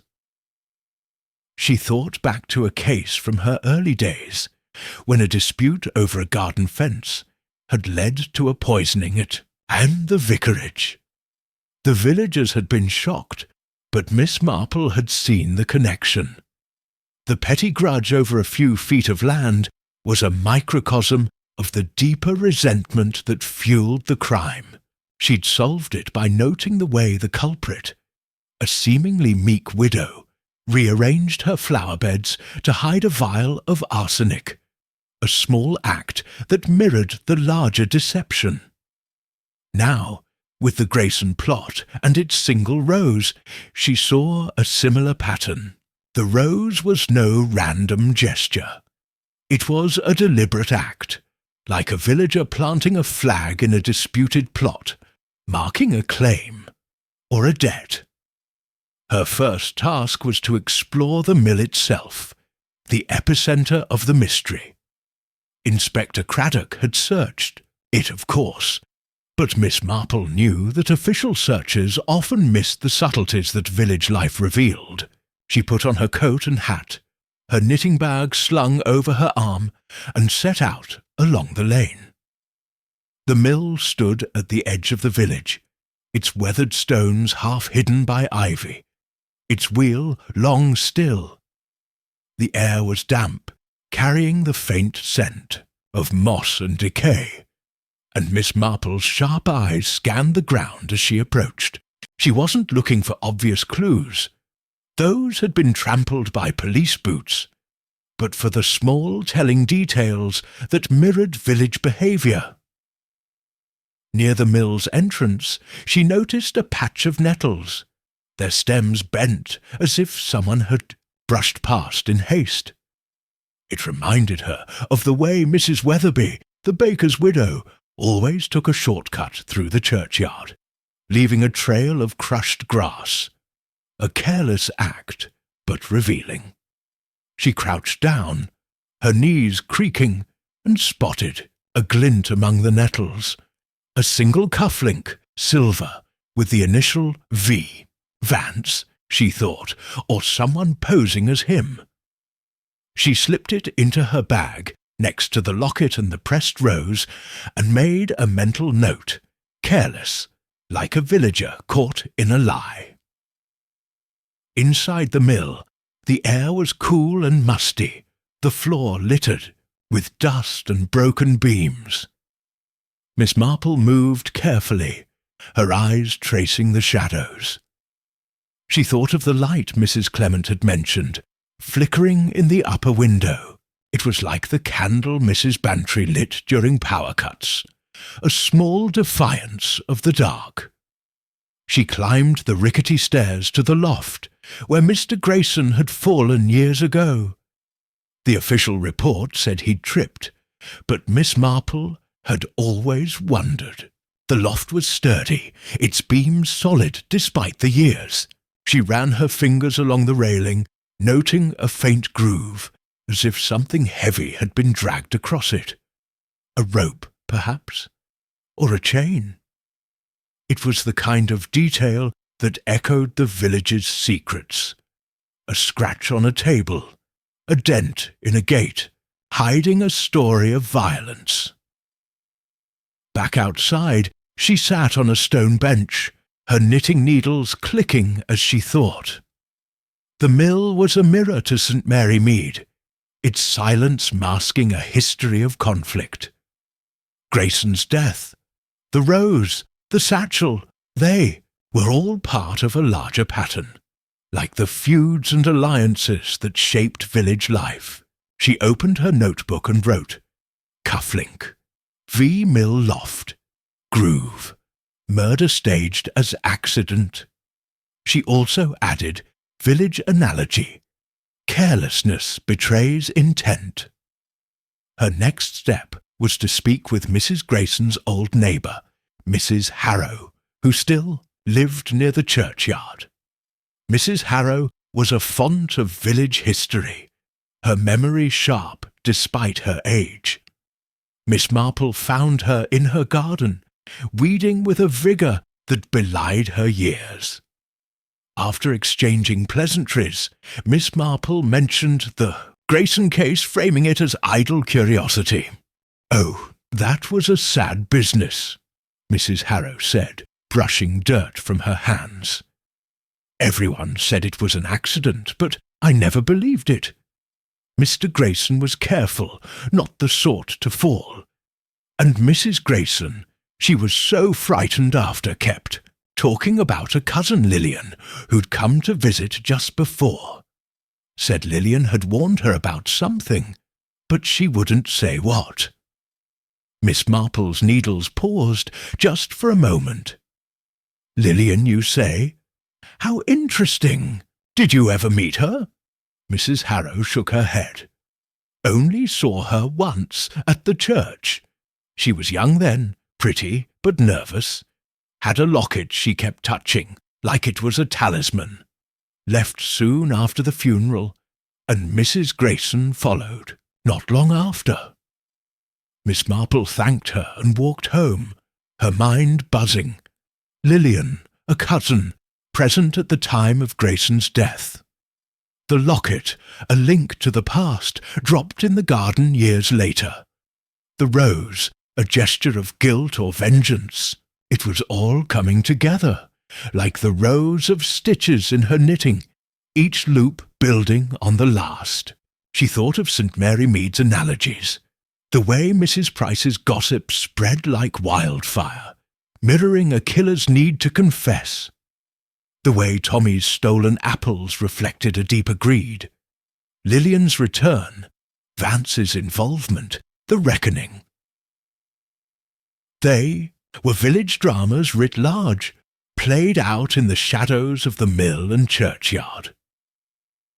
That evening, she invited Inspector Craddock for tea, knowing he'd share what he could. He arrived looking frustrated, his investigation stalled by the lack of concrete evidence. "The letter's cipher is proving tricky," he admitted, accepting a scone.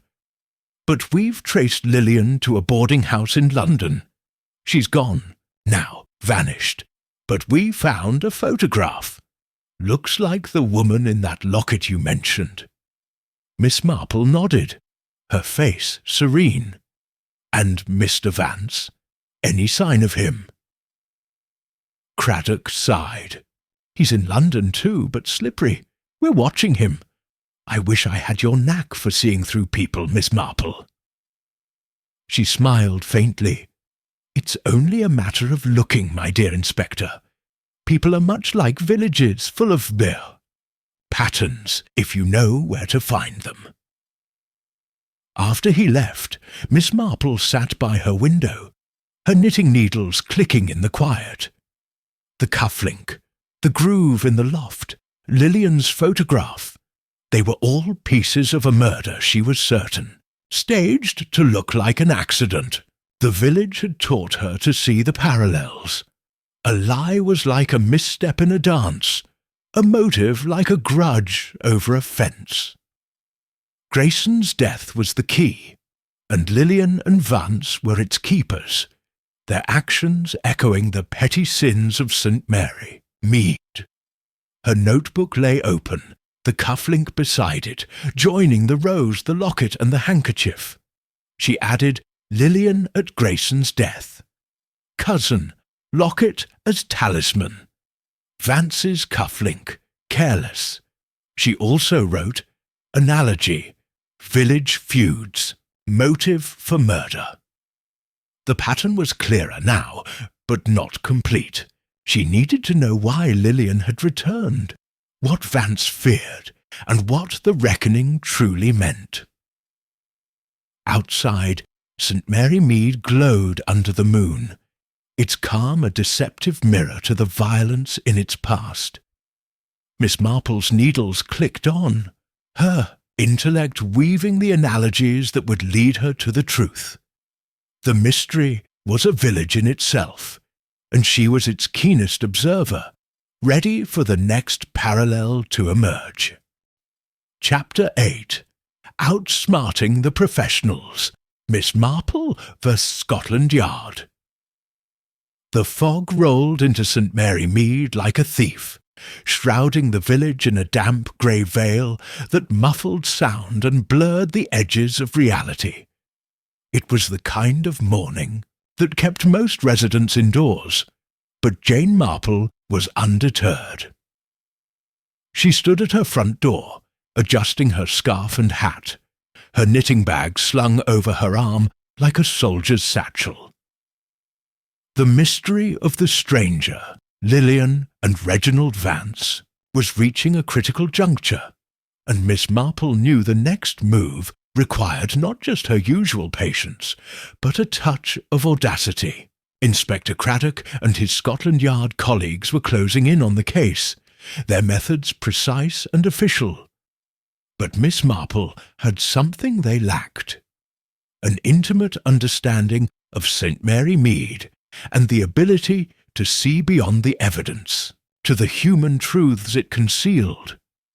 Today, she would outsmart the professionals, not by competing with them, but by being herself, quiet, unassuming, and relentlessly clever. The past few days had sharpened the mystery's edges, the cufflink marked V found near the mill. The groove in the loft suggesting Grayson's death was no accident, and Mrs. Harrow's memory of Lillian as Mrs. Grayson's nervous cousin had all pointed to a murder buried in the village's past. The locket, with its photograph of a woman resembling Mrs. Grayson, and the letter's mention of a reckoning, suggested Lillian was seeking justice, or revenge. Vance, with his cigarette case and sudden flight to London, was either a key player or a pawn, and the telegram from Lillian hinted at a confrontation brewing beyond St. Mary Mead's borders. But Craddock's investigation, while thorough, was missing the village's subtleties, the small details that Miss Marple knew held the key. She had no badge, no authority, but she had her wits, and they had never failed her. Her first destination was the vicarage, where Mrs. Clement was hosting a knitting circle, a perfect cover for gathering gossip without arousing suspicion. As she walked through the fog, her eyes scanned the lane for anything out of place. She noticed a fresh tyre track near the churchyard gate, too narrow for a farmer's cart, but perfect for a motorbike or a small car. It reminded her of the time young Tommy had borrowed his uncle's motorbike and left similar tracks, trying to impress a girl. A careless act, but telling.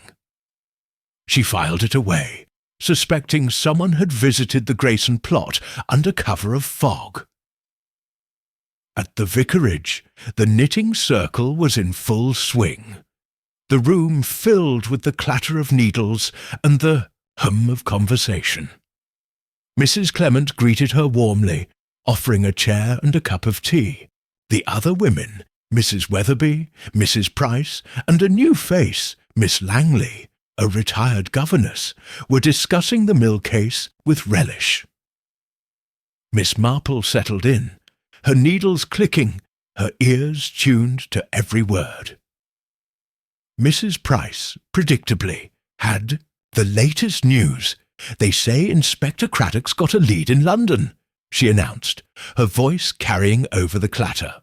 I've found a woman matching Lillian's description at a boarding house, and Mr. Vance was seen at a hotel nearby. I reckon they're lovers, running from the law. Mrs. Weatherby snorted. Lovers? More like accomplices. That cigarette case proves it. Vance left it to throw the police off his trail. Miss Langley, quieter but sharp-eyed, added, I heard the letter from the mill mentioned a debt. Perhaps they're blackmailers, preying on someone in the village. Miss Marple listened, her face serene but her mind racing. The women's theories were colourful, but they missed the deeper pattern. Blackmail, a debt, a reckoning, they all pointed to motive, not just money, but something personal, tied to Grayson's death. She steered the conversation gently, asking about the letter. Has Inspector Craddock said anything more about its contents? I do wonder what reckoning means. Mrs. Clement, eager to contribute, leaned forward. My husband heard from the sergeant that it's not just a letter, but part of a diary. Only a page, mind you, but it mentions Lillian and someone called the Miller. Could that be Mr. Grayson? Miss Marple's needles paused just for a moment. A diary page naming Lillian and the Miller. It was a breakthrough, but she kept her excitement hidden. How fascinating, she murmured. I suppose the police are focusing on London now? Mrs. Price nodded. Oh, yes, Craddock's off to the city tomorrow. Says it's all coming. Together, but I think he's missing something right here in St. Mary Mead. Miss Marple agreed silently. The professionals were chasing leads in London, but the heart of the mystery was here, in the village's shadows. The tyre track, the diary page, the locket. They were all local, rooted in the soil of St. Mary Mead. She thanked the women and left, her mind already planning her next move. A visit to the churchyard to investigate the tyre track. The fog was thicker now, cloaking the gravestones in a ghostly haze. Miss Marple moved carefully, her umbrella tapping the ground like a cane. Near the Grayson plot, she found the tyre track again, leading to a patch of soft earth where a second mark caught her eye. A footprint, small and narrow, like a woman's shoe. It was fresh, made since the fog rolled in. She crouched down, her eyes tracing the outline. It was like the time Mrs. Bantry's maid had sneaked out to meet a suitor, leaving footprints in the garden. A secret meeting then, perhaps Lillian, herself, or someone acting on her behalf. She straightened, her thoughts turning to Craddock's investigation. Scotland Yard relied on fingerprints, documents and alibis. Valuable, but limited. Miss Marple's strength was her ability to see the village as a living puzzle, where every detail, from a tyre track to a diary page, told a story. She suspected the diary was the key, its mention of the miller linking Lillian directly to Grayson's death. But why had only a page survived? Was it torn deliberately, to conceal or to reveal? Back home, she invited Craddock for tea, knowing he'd be preparing for his London trip. He arrived, his face lined with fatigue, but his eyes bright with determination. "Miss Marple, you're a marvel," he said, accepting a cup.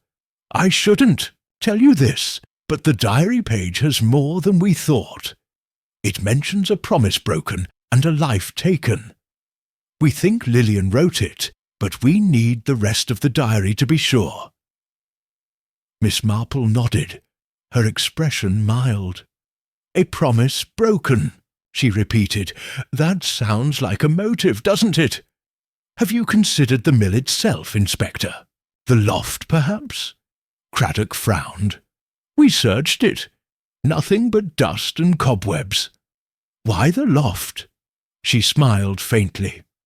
"Oh, just an old woman's fancy. But places like that hold memories, you know. Like a village, they keep their secrets close." After he left, Miss Marple sat by her window, her knitting needles clicking in the quiet. Craddock was a fine detective, but he was bound by procedure, chasing leads in London while the truth lingered here. She opened her notebook and added tyre track, woman's footprint, diary page, promise broken, life taken, loft revisited. She also wrote village versus yard. Local truths outweigh official clues. The next morning, she returned to the mill, this time with a small flashlight from her knitting bag. The fog had lifted, but the air was still damp, the mill's stones slick with moss. She climbed to the loft again, her flashlight beam sweeping the beams. The groove she'd noticed before was clearer now, and nearby she found a tiny splinter of wood, stained with something dark, paint, or perhaps blood. It was like the time Mrs. Weatherby's nephew had hidden a stolen watch in the church rafters, leaving a scratch that gave him away. Small, but damning. She tucked the splinter into her bag next to the cufflink, locket, and rose. The mill was speaking, its secrets echoing the village's whispers. Grayson's death was no accident, she was certain, and Lillian's diary held the proof. But where was the rest of it? In London, with Vance, or hidden closer to home? That afternoon, she visited Mrs. Bantry, hoping to learn more about Vance's time at Gossington Hall. Dolly was in the garden, pruning roses, and welcomed her with a laugh. "Jane, you're like a bloodhound, still sniffing around that mill. Business?" Miss Marple smiled. "Just curious, Dolly. Did Mr. Vance ever mention a diary, or perhaps papers he kept close?" Dolly frowned, thinking. Not a diary, but he was awfully particular about his briefcase. Never let it out of his sight except once, when he left it in the study. The maid said it was locked, but she saw papers inside, looked like handwriting, not typed. Miss Marple's heart quickened. A briefcase, possibly containing the diary. She thanked Dolly and walked home, her mind racing. Craddock might find Lillian in London, But the diary, or its remains, was the key, and she suspected it was still in St. Mary Mead, hidden by someone who knew the village's ways. As night fell, Miss Marple sat by her window, her knitting needles clicking like a metronome. Scotland Yard had its methods, but she had hers. The tyre track, the footprint, the splinter, the village itself. She was outsmarting the professionals, not by outrunning them, but by seeing what they could not. The human heart, reflected in St. Mary Mead's quiet corners. Her notebook lay open, the splinter added to her collection. She wrote, "Splinter, blood, diary in briefcase, hidden in village." The mystery was a race now, and Miss Marple, with her needles and her intellect, was ahead, ready for the next clue to emerge from the fog. Chapter 9. Gender and Genius, Subverting Expectations in a Male-Dominated World. The rain returned to St. Mary Mead, a soft patter that draped the village in a silver sheen, turning cobblestones slick and gardens lush. Jane Marple sat by her parlour window, her knitting needles moving with their familiar rhythm, the faint click a counterpoint to the drizzle outside.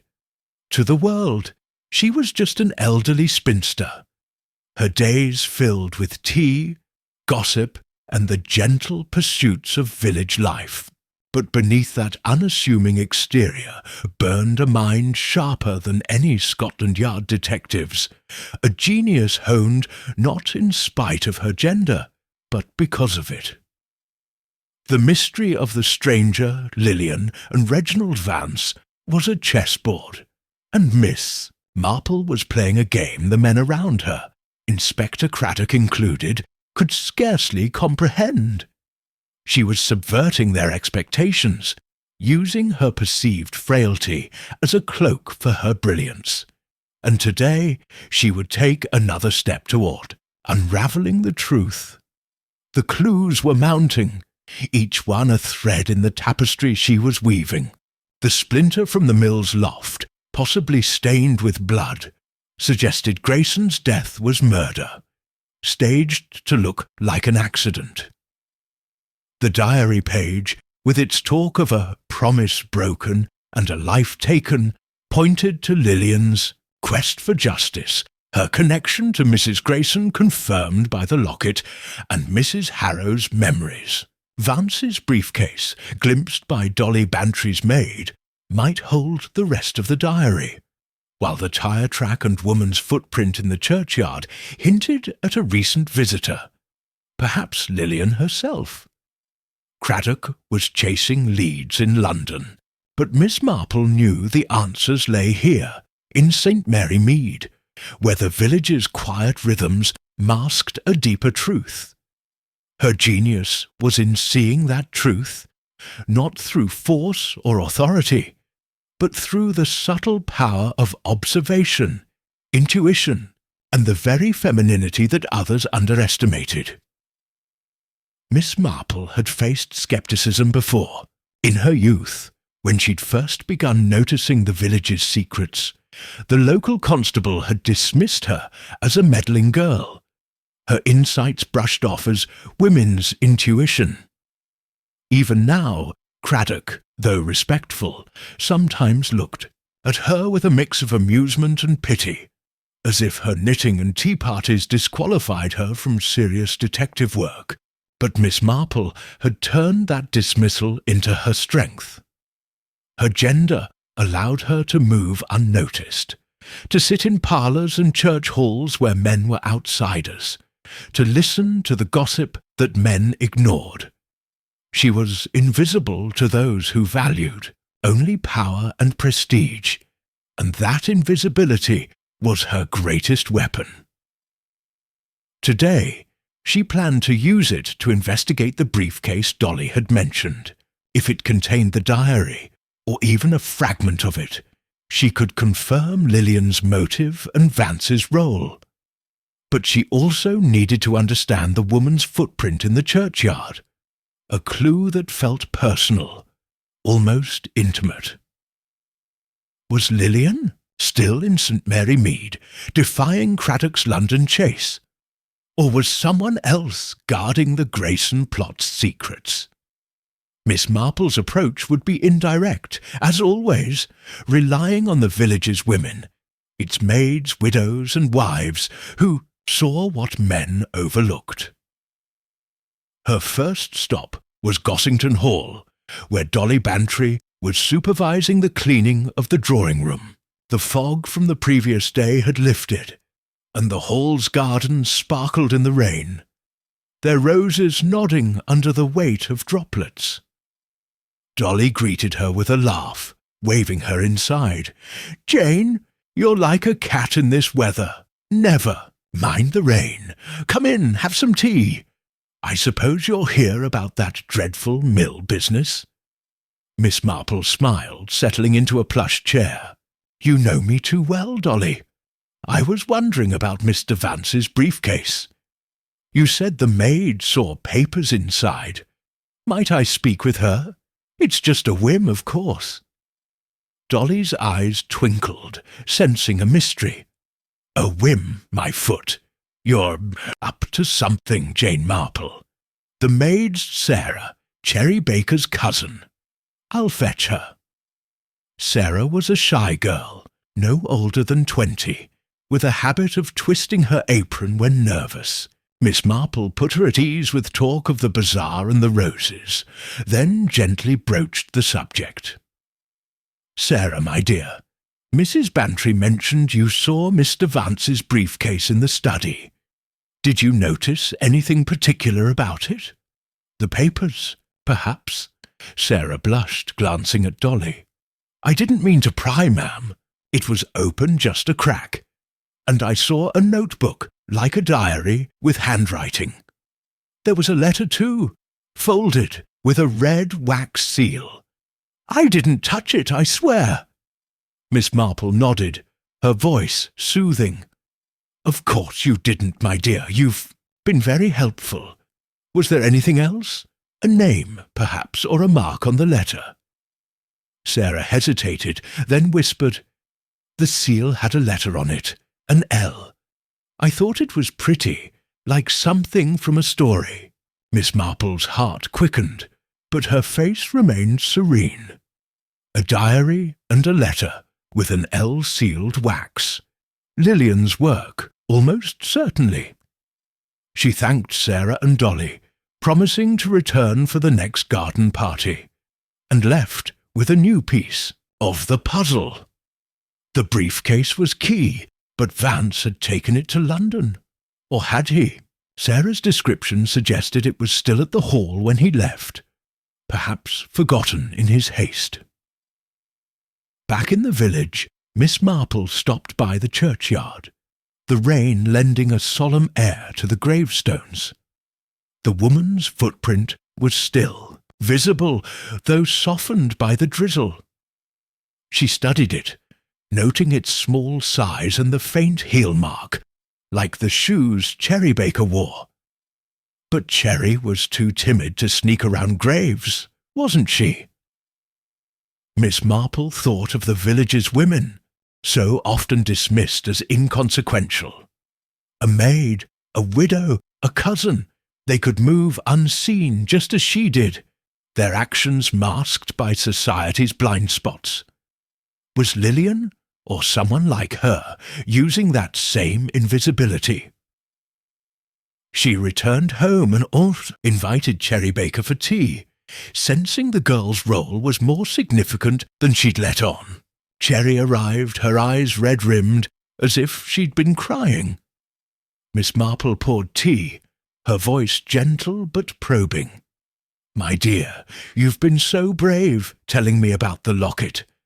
But I wonder if you've seen anything else. Perhaps in the churchyard. It's quite all right to tell me." Cherry's hands trembled and she set her cup down. I didn't want to say, Miss Marple, but I saw her again. The woman in the shawl. Last night in the fog, by the Grayson plot. She was kneeling, like she was praying. I was scared, so I ran." Miss Marple's needles clicked steady as ever. "Kneeling, you say? How very poignant. Did you see her face, or anything she left behind?" Cherry shook her head. "It was too dark. But she dropped something, a ribbon, blue, with a bit of lace. I picked it up, but I didn't know what to do with it." Miss Marple's eyes sharpened. "Might I see it, my dear?" Cherry produced a delicate blue ribbon, its lace edge frayed but fine. Miss Marple examined it, noting its similarity to the handkerchief's lace, another link to Lillian, or perhaps a deliberate plant. She thanked Cherry, her mind racing. The woman in the shawl, kneeling in the churchyard, leaving a ribbon. It was a gesture of grief or a signal, and it was happening under Craddock's nose while he chased shadows in London. That evening she received a surprise visit from Craddock himself. Looking harried but eager, he accepted her tea and launched into an update. "Miss Marple, we've found Vance in London, at a seedy hotel. No sign of the briefcase, but he's been meeting with a woman. Matches Lillian's description.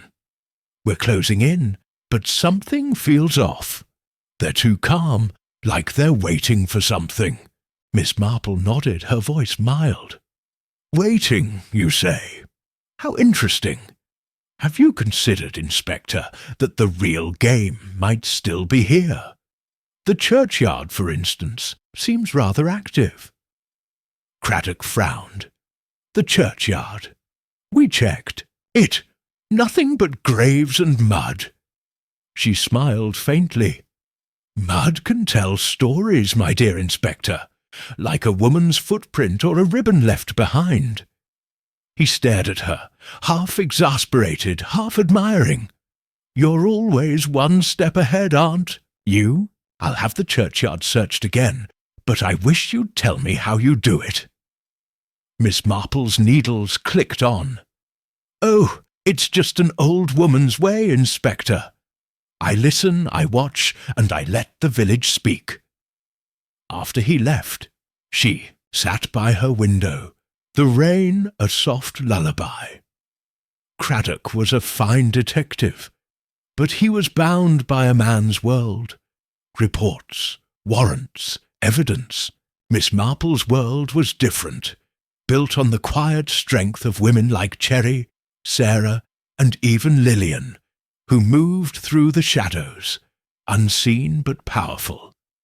Her genius lay in using that strength, in subverting the expectations that dismissed her as harmless. The briefcase, the ribbon, the footprint, they were all part of a story, and she was writing it stitch by stitch, while the men scrambled to catch up. Her notebook lay open, the ribbon added to her collection beside the rose, locket, cufflink, and splinter. She wrote, "Ribbon, Lillian in churchyard, briefcase at hall, women's invisibility, sheer power." She also noted Craddock's blind spot, village over London. The mystery was a dance now, and Miss Marple was leading, her femininity her greatest asset in a world that underestimated it. Outside, St. Mary Mead whispered its secrets through the rain, and Miss Marple, with her needles and her genius, was listening, ready for the next move. Chapter 10.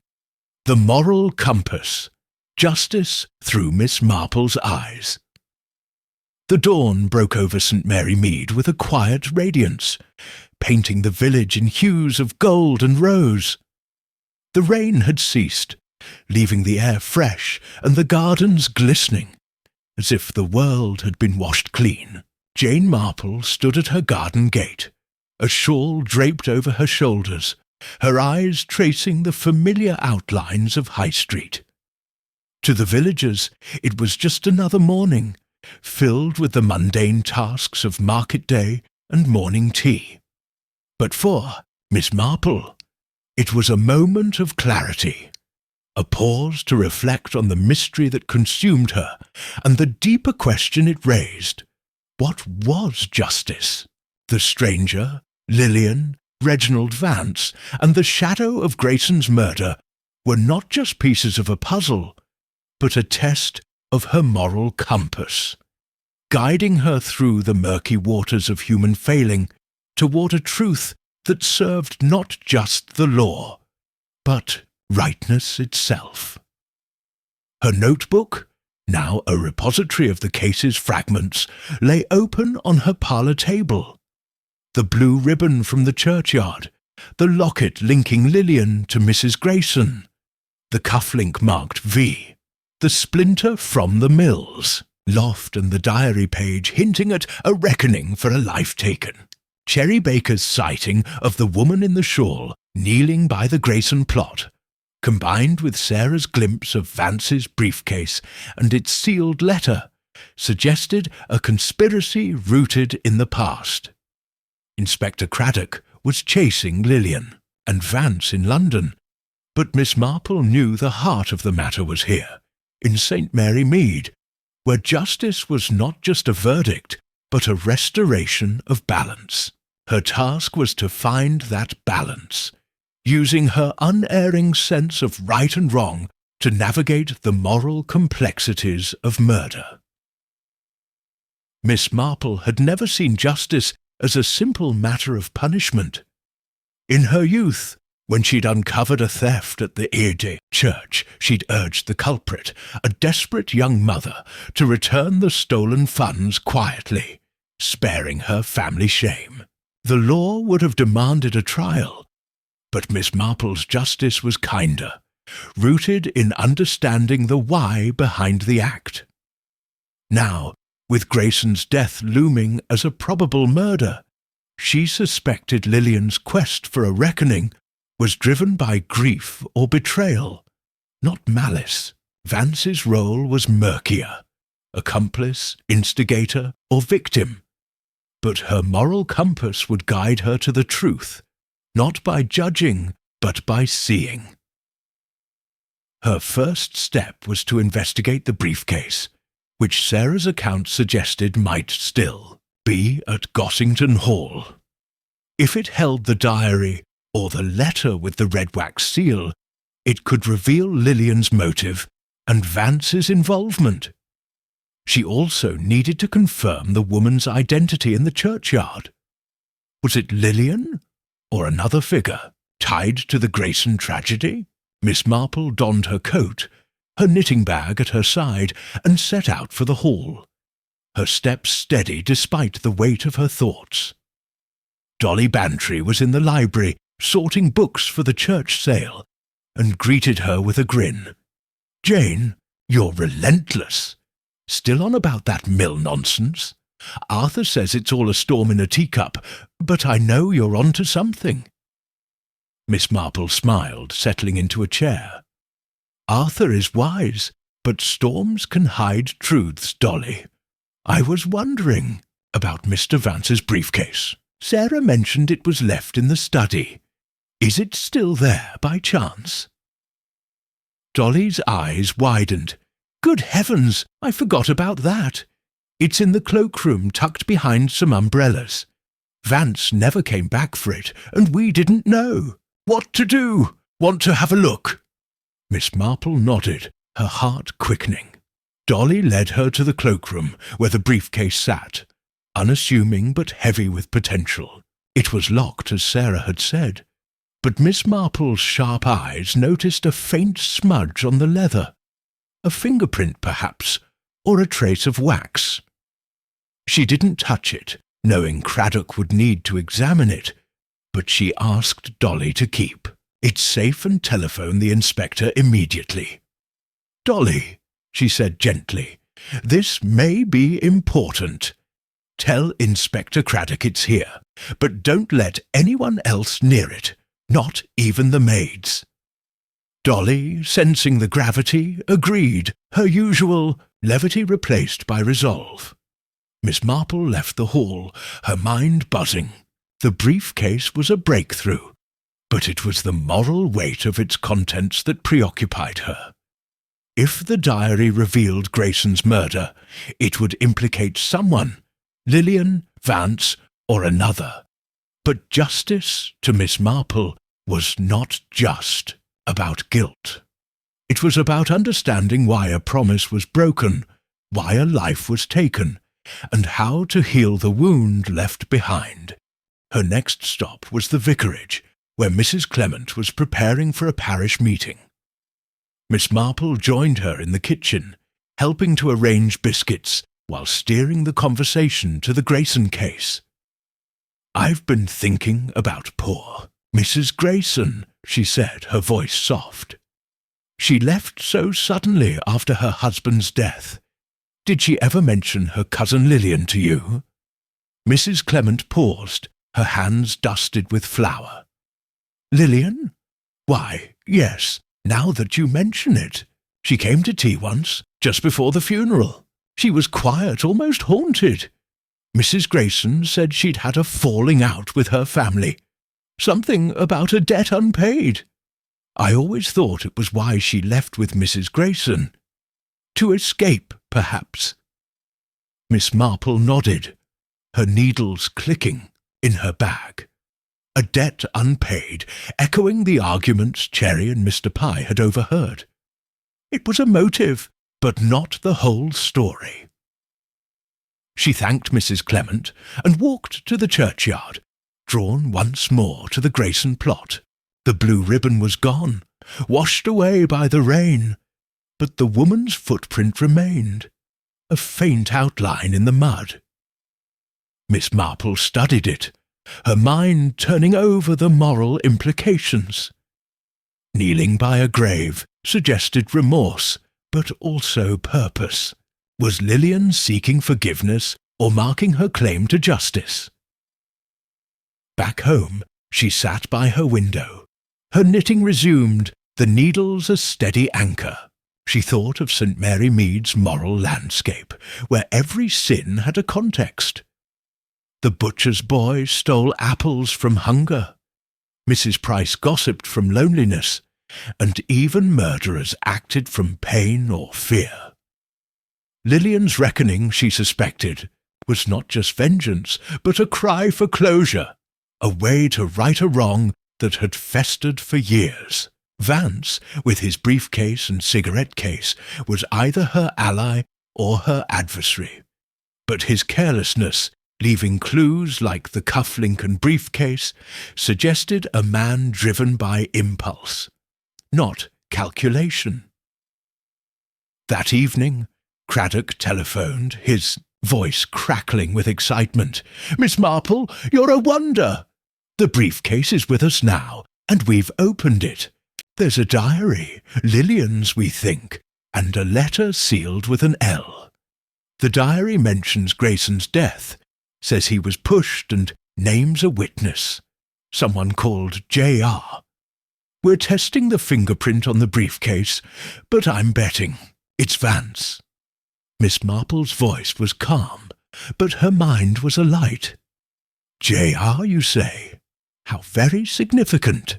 And the letter, Inspector?" "Still sealed," he admitted. "We're waiting for a warrant, but the diary's enough to bring Vance in for questioning. He's still in London, and we've got eyes on him. Lillian's vanished again, though." Miss Marple murmured her thanks, her thoughts racing. J.R., the initials on the cigarette case, now a witness to murder. The diary confirmed her suspicions, but the letter held the final piece. Perhaps a confession or a demand. She opened her notebook and added, "Briefcase. Diary confirms murder. J.R. witness. Letter sealed with L." She also wrote, "Justice. Lillian's. Reckoning closure, not vengeance." As the village settled into night, Miss Marple sat by her fire, her knitting needles clicking like a metronome. Craddock's methods were closing the net, But her moral compass was guiding the deeper truth. Justice, to her, was not just catching the guilty, but understanding their hearts, healing the rifts they left behind. Lillian's diary, the rose, the locket, they were cries from a wounded soul, and Miss Marple would answer them, not with judgment, but with clarity. She thought of St. Mary Mead's past, of the small justices she'd delivered, a thief redeemed, a liar exposed, a village restored. Grayson's murder was larger, darker, but the principle was the same. The briefcase, the ribbon, the footprint. They were all steps toward balance. And she was walking that path, her femininity and genius her guides, in a world that saw only her shawl and her age. Her notebook lay open, the latest entry glowing in the lamplight. She added one final note: moral compass. Truth heals, not harms. The mystery was nearing its climax, and Miss Marple, with her needles and her unerring sense of right, was ready to see justice done. Not the law's justice, but her own. Outside, St. Mary Mead slept, its secrets safe in her hands, waiting for the dawn to reveal them. Chapter 11. Timeless Wisdom. Why her methods remain relevant. The afternoon sun hung low over St. Mary Mead, casting long shadows across the village's tidy lanes and thatched roofs. A gentle breeze stirred the roses in Jane Marple's garden, their petals swaying like dancers in a quiet waltz.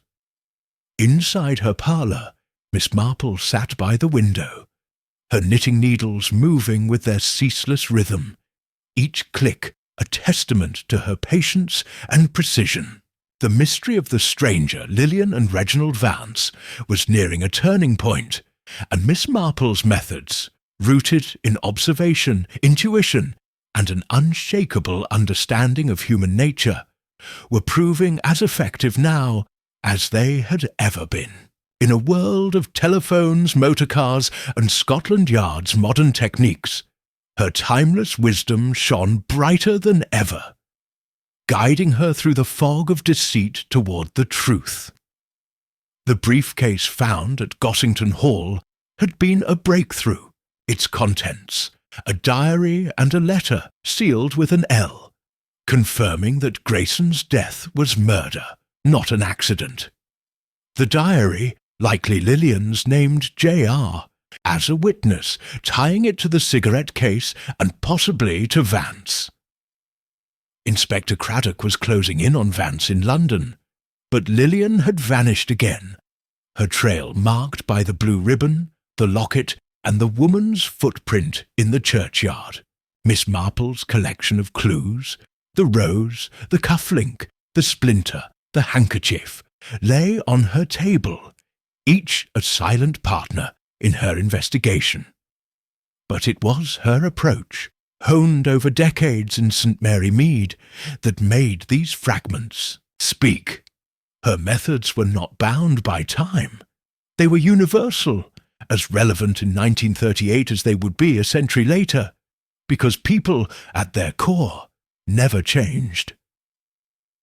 Miss Marple had seen fads come and go, newspapers sensationalizing crimes, detectives brandishing scientific gadgets, but she knew that human motives, greed, love, fear, revenge, were eternal. When she was a girl, a village scandal over a stolen will had taught her that a single lie, overheard at a tea party, could unravel a conspiracy. Now, with Grayson's murder resurfacing through Lillian's reckoning, she was applying the same principles. Listen to the village, watch its rhythms, and let the truth emerge from the ordinary. Craddock's reliance on fingerprints and ciphers was useful, but it missed the heart of the matter, the why behind the diary, the rose, the hurried flight to London. Miss Marple's wisdom lay in seeing that heart, and today she would use it to uncover the next piece of the puzzle. Her first task was to revisit the churchyard, where the woman's footprint and the blue ribbon suggested Lillian's presence. The diary's mention of a promise broken and a life taken pointed to a personal vendetta, but Miss Marple needed to know why Lillian had returned to St. Mary Mead after so many years. Was she alone, or was someone else, perhaps the owner of the tire track, helping her? She donned her coat, her knitting bag at her side, and stepped into the village, her eyes scanning the familiar scene. The butcher's boy darted past, a loaf of bread under his arm. Mrs. Price swept the post office steps, her broom a metronome of routine. And a stranger, a rare sight, lingered near the Blue Boar, his hat pulled low. Miss Marple noted him, her instincts tingling, but she kept her pace steady, heading for the churchyard. The gravestones stood solemn in the sunlight, their shadows stretching like fingers across the grass. The Grayson plot was unchanged, but Miss Marple's sharp eyes caught a new detail, a tiny scrap of paper caught in the roots of a yew tree, its edge torn as if ripped from a larger sheet. She picked it up, her gloved fingers careful, and saw a single word in faded ink: forgive. It was like the time Mrs. Weatherby's nephew had left a note in the church, confessing to a prank before anyone could accuse him. A plea, then, or a deception? She tucked the scrap into her bag, next to the ribbon and the splinter, and made a mental note: Lillian's remorse, or a trap. Back home, she invited Mrs. Harrow, the Graysons' old neighbour, for tea, hoping to glean more about Lillian's past. Mrs. Harrow arrived, her face lined but her memory sharp, and settled into the parlour with a sigh. Miss Marple poured tea, her voice gentle but purposeful. "I've been thinking about Mrs. Grayson and her cousin Lillian," she said. "You mentioned a falling out with her family. Was there anything more, perhaps a promise or a debt?" Mrs. Harrow's eyes narrowed, as if peering into the past. "Oh, yes. Lillian was a sensitive girl, always clutching that locket. Mrs. Grayson told me once that Lillian had been promised money by her brother, Mr. Grayson, for her education. But he reneged, said it was needed for the mill. Lillian was heartbroken, left the village soon after. When Mr. Grayson died, she came back for the funeral, but she was different. Angry, I'd say." Miss Marple's needles clicked, her mind weaving the new thread. A broken promise, tied to money and the mill. It mirrored the village's small betrayals. The way Mrs. Price shortchanged a customer, claiming it was an error, or how Tommy's pranks hid a deeper need for attention. Lillian's reckoning, then, was personal, rooted in a betrayal that had shaped her life. She thanked Mrs. Harrow, her thoughts turning to the diary and the letter in Vance's briefcase. If Lillian had written them, they might reveal not just the murder, but the pain behind it. That afternoon, she walked to the Blue Boar, curious about the stranger she'd seen. Mr. Pye was behind the bar, polishing glasses, and greeted her with a nod. "Miss Marple, you're a regular these days. Looking for that cigarette case again?" Smiled. "Not today, Mr. Pye. I noticed a gentleman outside earlier, not from the village. Has he been in?" Mr. Pye's eyebrows rose. "Aye, he was here at noon. Ordered a pint, didn't say much. Had a London accent, though, and a scar on. His hand, left when I asked his name. Seemed nervous, kept looking out the window." Miss Marple nodded, her mind cataloguing the details. a scarred hand, a London accent, nervous behaviour. Was he connected to Vance? Perhaps a courier for the briefcase or the diary? She thanked Mr. Pye and left, her thoughts returning to the churchyards. Scrap of paper. Forgive. It was a word heavy with intent, like the apologies whispered at St. Mary Mead's market after a quarrel. Lillian, or someone posing as her, was leaving a trail, and Miss Marple's timeless methods, watching, listening, drawing parallels, were following it. Back home, she received a call from Inspector Craddock, his voice taut with urgency. "Miss Marple, the letter from the briefcase, it's been opened. It's from Lillian, addressed to J.R., demanding he confess to what he saw at the mill. Says she'll expose him if he doesn't. We've got Vance in custody, but he's denying everything. Says he's not J.R. Miss Marple's voice was calm, but her heart raced. Not J.R. How curious! And Lillian, any sign of her? Not yet, Craddock admitted. But we found a photograph in Vance's hotel room. Lillian younger, with a man who looks like Grayson. We're digging into it. I don't know how you do it, Miss Marple, but you were right about the village. Something's still here." She murmured her thanks, her mind alight. Vance denying he was J.R. A photograph linking Lillian and Grayson. A letter demanding confession. The stranger at the Blue Boar was a new piece, perhaps a messenger or a threat. She opened her notebook and added, scrap of paper, forgive, stranger, London, scar, Vance not J.R. She also wrote, timeless method, village patterns reveal truth. As night fell, Miss Marple sat by her fire, her knitting needles clicking in the quiet. Craddock's modern methods were closing in, but her wisdom, rooted in the eternal truths of human behaviour, was ahead. The village was her guide, its quarrels and kindnesses a map to Lillian's reckoning. The broken promise, the murder, the plea for forgiveness, they were all part of St. Mary Mead's story, and her methods, simple yet profound, were uncovering it. She thought of the past, of the small mysteries she'd solved, a stolen brooch, a forged will, a lie exposed. Each had taught her that people were predictable, their sins and sorrows as old as time. Lillian's pain, Vance's denial, the stranger's scar, they were modern only in their details, not their essence.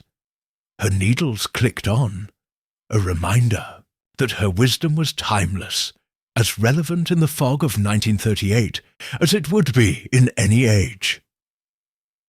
Her notebook lay open, the scrap of paper joining the rose, locket and cufflink. She added one final note, justice through wisdom. See the heart, not the crime. The mystery was a web, and Miss Marple, with her needles and her ageless insight, was drawing it tight, ready for the next thread to emerge. Outside, St. Mary Mead glowed under the stars, its secrets whispering, and Miss Marple, the village's quiet guardian, was listening, her timeless wisdom lighting the way. Chapter 12. The Literary Craft, Agatha Christie's creation of a sleuthing icon. The evening settled over St. Mary Mead with a velvet hush, the village's lights twinkling like stars against the gathering dusk. Inside her cosy parlour, Jane Marple sat by the fire, her knitting needles weaving their familiar spell. The soft click, a counterpoint to the crackle of the flames. The mystery of the stranger, Lillian, and Reginald Vance was drawing toward its climax, each clue a stepping stone to the truth. But tonight, Miss Marple's thoughts drifted beyond the case, to the genius of her creator, Agatha Christie, who had crafted her as more than a detective, an icon of intellect, intuition, and quiet defiance. The diary, the locket, the rose, and the reckoning were not just elements of a village mystery. They were threads in a literary tapestry, woven by a master to showcase Miss Marple's brilliance. As she pursued the truth, Miss Marple embodied Christie's art, proving that a spinster's keen mind could outshine the boldest heroes. The past days had tightened the mystery's web. The scrap of paper bearing the word forgive, found in the churchyard, suggested Lillian's remorse or a calculated ruse. Mrs. Harrow's revelation about Lillian's broken promise, a fortune denied by Grayson, deepened the motive, while the stranger at the Blue Boar, with his scarred hand and London accent, hinted at an outside player. Inspector Craddock's discovery in Vance's briefcase, a diary naming J.R. as a witness to Grayson's murder, and a letter demanding confession, had brought the case to a boil. Yet Vance's denial that he was J.R. and Lillian's continued absence left gaps only Miss Marple could fill. Her methods, rooted in Christie's vision, were not about chase or confrontation, but about understanding, piecing together the human story behind the crime. Christie had created Miss Marple as a counterpoint to the era's male detectives men, like Hercule Poirot with his flamboyant logic, or Sherlock Holmes with his scientific precision. Miss Marple was different, a woman of no apparent power, overlooked by society, yet armed with a mind that saw through deception like a needle through cloth. Christie drew her from the spinsters and widows of her own village, women whose sharp observations and deep knowledge of human nature went unnoticed by those who valued only youth or authority. In St. Mary Mead, Miss Marple was Christie's proof that genius needed no badge, no gun, only the courage to see and the patience to listen. As she sat knitting, Miss Marple was living that craft, unravelling a murder with the same quiet skill Christie had given her. Her task now was to find the rest of Lillian's diary, which she suspected held the full story of Grayson's death. The letter in the briefcase, still unopened by Craddock's warrant-bound hands, was another key, likely revealing J.R.'s identity or Lillian's final demand. The stranger at the Blue Boar was a new variable, possibly a courier or a threat, and Miss Marple needed to know his role. She also wanted to revisit the mill, where the splinter and groove in the loft whispered of violence. Her approach would be as Christie intended, subtle, village-bound, using the everyday to uncover the extraordinary. She began at the post office, where Mrs. Price was sorting letters, her eyes bright with the latest gossip. Miss Marple greeted her warmly, buying a stamp as a pretext to linger. "My goodness, Mrs. Price," she said, "the village is quite abuzz with this mill business. I heard a stranger was at the Blue Boar. Someone from London, perhaps?" Mrs. Price leaned across the counter, her voice a conspiratorial whisper. "Oh, yes, Miss Marple. My nephew saw him yesterday, said he was asking about the mill of all places. Had a scar on his hand and a bag that looked heavy, like it was full of papers. I reckon he's mixed up with that Vance fellow." Miss Marple nodded, her face serene but her mind alight. A heavy bag, possibly papers, the diary, or copies of it. She thanked Mrs. Price and walked to the mill, her knitting bag swinging at her side. The mill stood silent, its stones weathered by time. But Miss Marple saw it as Christie might. A stage for human drama, its shadows hiding truths.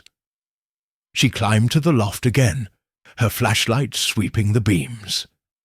The groove was unchanged, but near it she found a tiny metal clasp, rusted but intact, as if from a book or a box. It was like the clasp on her own childhood diary, a small detail that spoke of secrets kept. She slipped it into her bag, beside the scrap of paper and the splinter, and added to her mental notebook: clasp, diary binding, stranger's bag. Back in the village, she invited Cherry Baker for tea, sensing the girl's fear held untapped clues. Cherry arrived, her hands fidgeting, and Miss Marple poured from her best china, speaking of roses and the weather until the girl relaxed. Then gently she probed. "My dear, you've seen so much. The woman in the shawl, the locket. Have you noticed anyone else lately? Perhaps near the mill or the churchyard?" Cherry's eyes widened, and she hesitated before speaking. I saw that man, Miss Marple, the one with the scar. 2 nights ago, by the mill. He was digging near the old well. I thought he was a thief, so I hid. He pulled out a box, small, like a book, and put it in his bag." Miss Marple's needles clicked, steady as ever. "A box, you say? How very curious. Did you see where he went?" Cherry shook her head. "He walked toward the station fast, like he was scared. I didn't tell anyone, Miss Marple. I was too frightened." Miss Marple patted her hand, her voice soothing. "You've done right to tell me, Cherry. You're braver than you know." After Cherry left, Miss Marple sat by her fire, her thoughts racing. A box, possibly the diary, buried by the mill's well. The stranger, a Londoner with a scarred hand, acting as courier or conspirator. It was a plot twist worthy of Christie, who loved to hide truths in plain sight, revealing them through her sleuth's quiet persistence. That evening, she telephoned Inspector Craddock, catching him before he left for another day in London. "Inspector," she said, her voice mild, "I wonder if you've checked the mill's well. A villager mentioned seeing someone there with a box that might be of interest." Craddock's tone was a mix of exasperation and admiration. "The well? We searched the mill, Miss Marple, but I'll send a man to look. And the letter, it's open now. It's from Lillian to J.R., saying she knows he saw Grayson pushed and will tell the world, unless he meets her at the old oak by the river tomorrow night. We're setting a trap, but Vance swears he's not J.R. Miss Marple murmured her thanks, her mind buzzing. A meeting at the old oak, a trap set by Scotland Yard. But the diary, or its remains, was here, in St. Mary Mead, and the stranger's box was the key. She opened her notebook and added, clasp, diary box, stranger digging at well, meeting at oak. She also wrote, Christie's craft, truth in the ordinary, revealed by persistence. As the fire burned low, Miss Marple reflected on Christie's genius. She had made her a sleuth who thrived not on action, but on insight. A woman whose knitting and gossip were as potent as any magnifying glass. In novels like The Murder at the Vicarage, Christie had shown Miss Marple solving crimes through village life, her deductions as sharp as Poirot's, but softer, woven into the fabric of tea and church bells. This case, with its diary and its reckoning, was no different. A literary creation come to life, proving Christie's vision that a spinster could be a hero. She thought of St. Mary Mead's past mysteries, each a testament to Christie's craft, a stolen brooch solved by a maid's slip, a poisoning unravelled by a misplaced teacup. Grayson's murder, with its rose and its locket, was grander but no less human, its clues hidden in the village's rhythms. Miss Marple's role was to find them, not as a detective, but as Christie's creation, a woman who saw the world clearly, because she was part of it, her knitting a metaphor for her mind, stitching together the chaos of human sin. Her notebook lay open, the clasp joining the rose, locket and cufflink. She added one final note. Literary icon. Miss Marple's strength is Christie's vision. Truth through simplicity. The mystery was a crescendo now. The meeting at the Oak, a climax Christie might have penned. Miss Marple, with her needles and her literary soul, was ready to step into the scene, not to confront, but to observe, letting the village and Christie's craft reveal the final truth. Outside, St. Mary Mead lay quiet, its secrets pulsing like a heartbeat. Miss Marple, Agatha, Christie's greatest creation, was its keeper, her wisdom a beacon in the dark, guiding her to the mystery's end. Chapter 13. Miss Marple on Screen. Adaptations and their impact.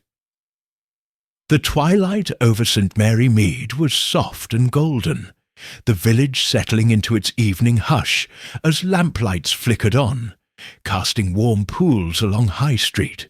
Jane Marple sat in her parlour, her knitting needles moving with their steady, comforting rhythm, the firelight dancing on her spectacles. Outside, the world was quiet, but within her mind a storm of connections swirled.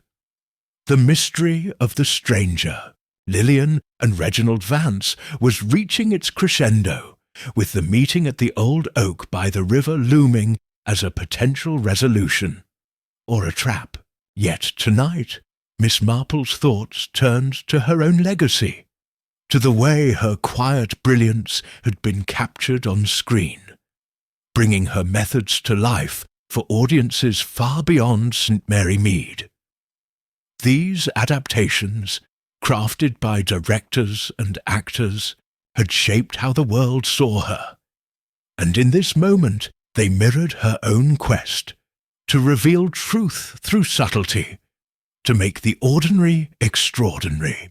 As she pursued the final clues, Miss Marple was not just a detective, but a cultural icon, her story amplified by the art of adaptation. The case had grown taut with revelations. Cherry Baker's sighting of the scarred stranger digging a box from the mills well suggested the rest of Lillian's diary was still in play, while the clasp Miss Marple found in the loft hinted at its binding. Inspector Craddock's trap at the old oak, based on Lillian's letter demanding J.R.'s confession, promised a confrontation, but Vance's denial of being J.R. and the photograph linking Lillian to Grayson added layers of doubt. The scrap of paper with "Forgive," the locket, the rose and the cufflink were all pieces of a puzzle that Miss Marple's village-honed instincts were piecing together.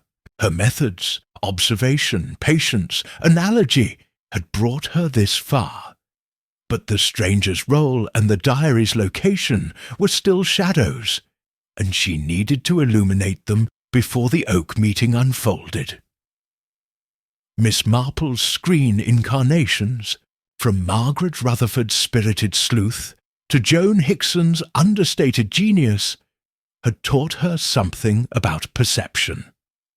Rutherford's bold, almost comedic Marple had charmed audiences, but it was Hickson's quiet, knitting-bound detective, closer to Agatha Christie's vision, that captured the heart of St. Mary Mead's truth-seeker. These adaptations, like the village itself, showed how appearances could deceive, how a soft voice could carry steel. Miss Marple drew on that duality now, using her unassuming presence to gather the final clues while Craddock's men prepared for a showdown. The screen had made her a symbol of hidden strength, and she would wield that strength to outwit the mystery's players. Her first task was to confirm the stranger's identity and the contents of the box he'd unearthed. The scarred hand and London accent suggested a hired man, perhaps sent by Vance or Lillian, or someone else entirely. She decided to start at the railway station, where Cherry had seen the stranger heading. The station master, Mr. Gibbs, was a meticulous man, known for noting every traveller's comings and goings. Miss Marple donned her coat, her knitting bag at her side, and walked through the village, her eyes catching the small details. A bicycle propped against the post office, its tyres caked with mud from the river path. Mrs. Price gossiping with a customer, her gestures sharp with excitement. A crow perched on the churchyard gate, its cry echoing like a warning. At the station, Mr. Gibbs was sorting tickets, his ledger open on the counter. Miss Marple greeted him with a smile, mentioning the fine weather before easing into her question. "Mr. Gibbs, I heard a stranger was at the Blue Boar recently, perhaps catching a train, a Londoner with a scarred hand. Have you seen such a man?" Gibbs's eyes lit up, eager to share. "Aye, Miss Marple, I did. 2 nights ago, late train to London. He bought a ticket in a hurry, carried a heavy bag, leather, looked old, kept his head down, but I saw the scar right across his knuckles. Asked if anyone had been asking for him, seemed jittery." Miss Marple nodded, her mind racing. A leather bag, possibly containing the box from the well. The stranger's fear suggested he was running from someone, Lillian, Vance, or a third party. She thanked Gibbs and walked to the river path, where the old oak stood, its gnarled branches a landmark for Craddock's trap. The ground was soft from recent rain, and she noticed fresh footprints, large, with a deep tread, unlike the woman's print in the churchyard. Nearby, a cigarette butt still damp bore a faint monogram, V, Vance, or a plant to implicate him. She slipped it into her bag, beside the clasp and the scrap of paper, and added to her mental notebook, "Stranger to London. Box in bag. Vance's cigarette.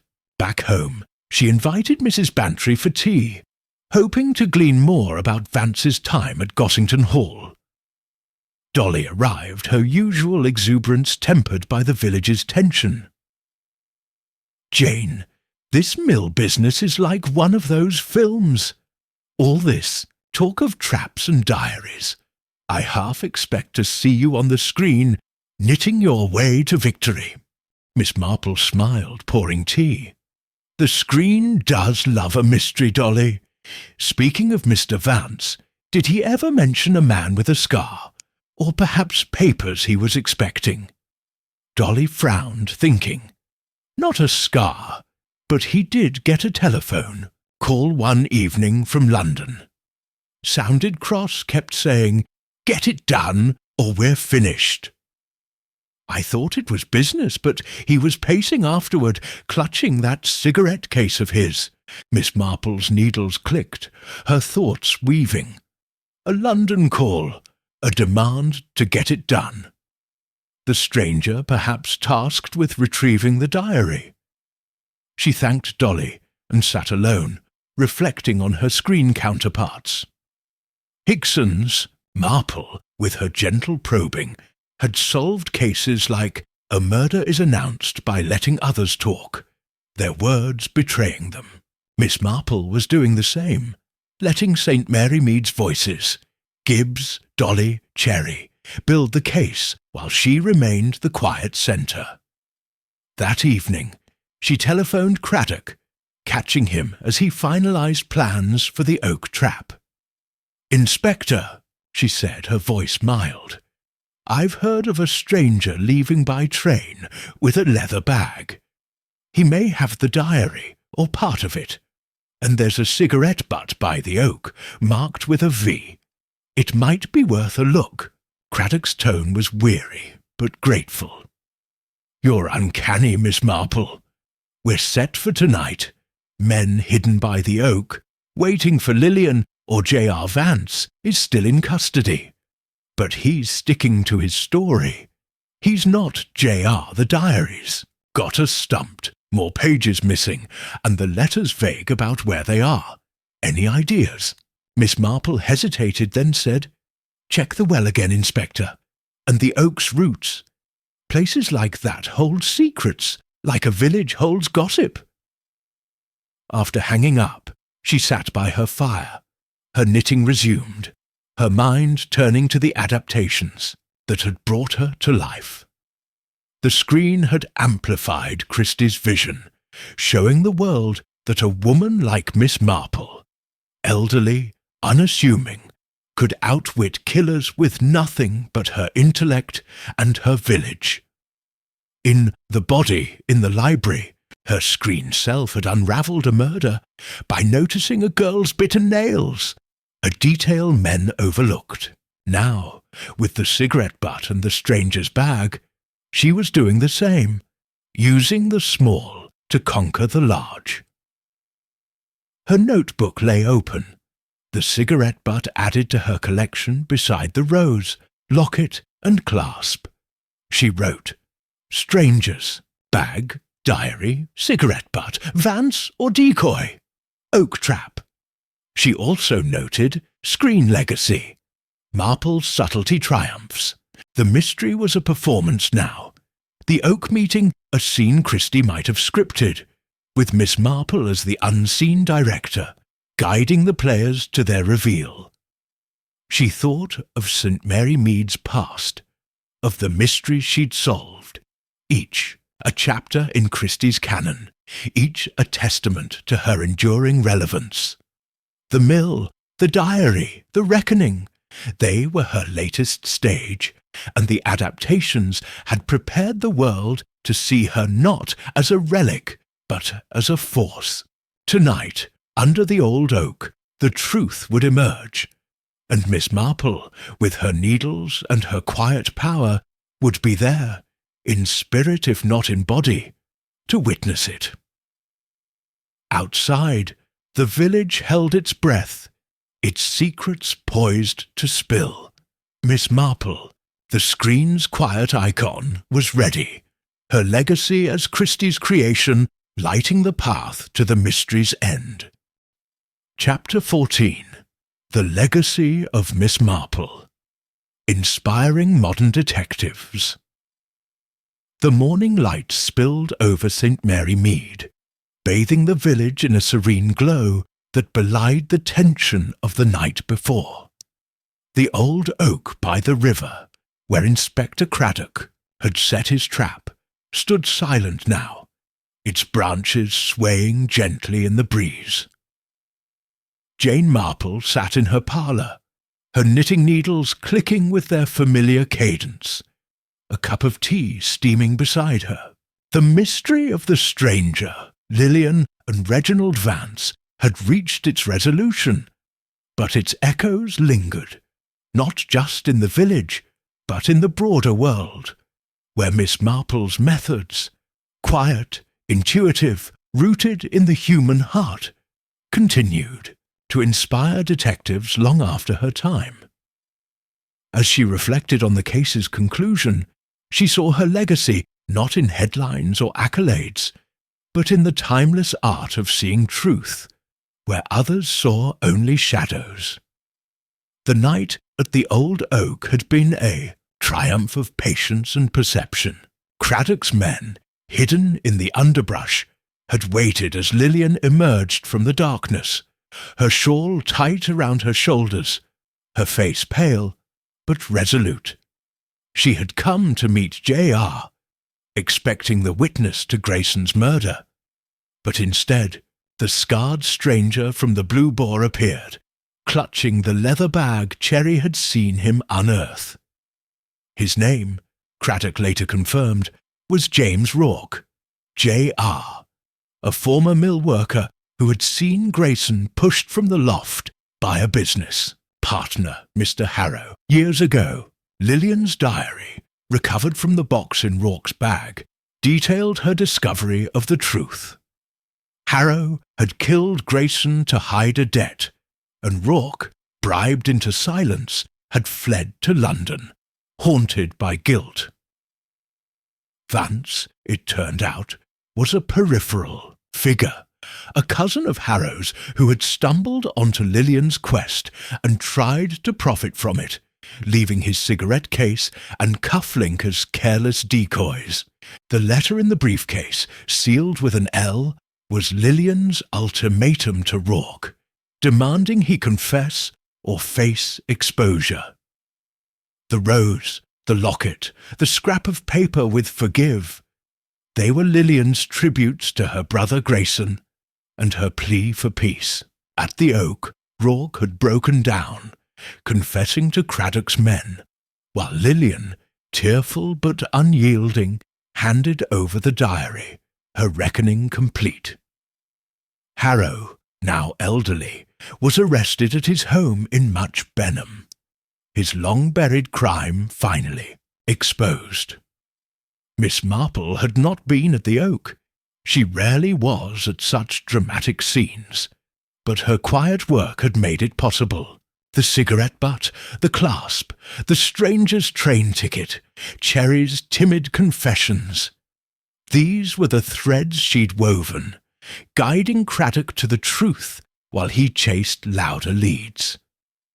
Her parlour, with its chintz and tea trays, was as much a detective's office as Scotland Yard, and her legacy was in the method. Observation, empathy, the village as a lens for the world. She thought of modern detectives, those who would come after her, inspired by her example, not men with guns or gadgets, but women and men who listened, who saw the small, who understood that a rose or a ribbon could speak louder than a shout. Her first task today was to tie up the village's loose ends, ensuring St. Mary Mead returned to its deceptive calm. She invited Dolly Bantry for tea, knowing her friend's gossip would reveal how the village was processing the case. Dolly arrived, her eyes wide with excitement, and plopped into a chair. "Jane, you're a marvel! The whole village is talking about the Oak, Lillian, that Rourke fellow, and old Harrow of all people. I never suspected him, but you did, didn't you?" Miss Marple smiled, pouring tea. "I only noticed what the village showed me, Dolly. Mr. Harrow was always too careful with his words, like a man hiding something. Did you hear anything about Lillian? How is she faring?" Dolly leaned forward. "She's staying at the vicarage, poor thing. Mrs. Clement says she's exhausted, but relieved, like a weight's been lifted. She's talking of moving back to St. Mary Mead, to be near her brother's grave. Oh, and that diary. It's the talk of the town. They say it's like something from a novel." Miss Marple nodded, her needles clicking. Lillian's return was fitting, a restoration of balance, much like the village's own cycles of scandal and peace. She thought of her screen adaptations, how Joan Hickson's Marple had captured that balance, solving crimes with a glance or a question, inspiring generations of sleuths. Modern detectives, whether in books or on screens, owed a debt to her, the amateur profiler who read motives in a glance, the small-town cop who trusted gossip as much as evidence. Her legacy was not in solving one case, but in showing how to solve any case, with patience and humanity. Next, she visited the churchyard, where the Grayson plot now bore a fresh rose, placed by Lillian, its petals bright against the stone.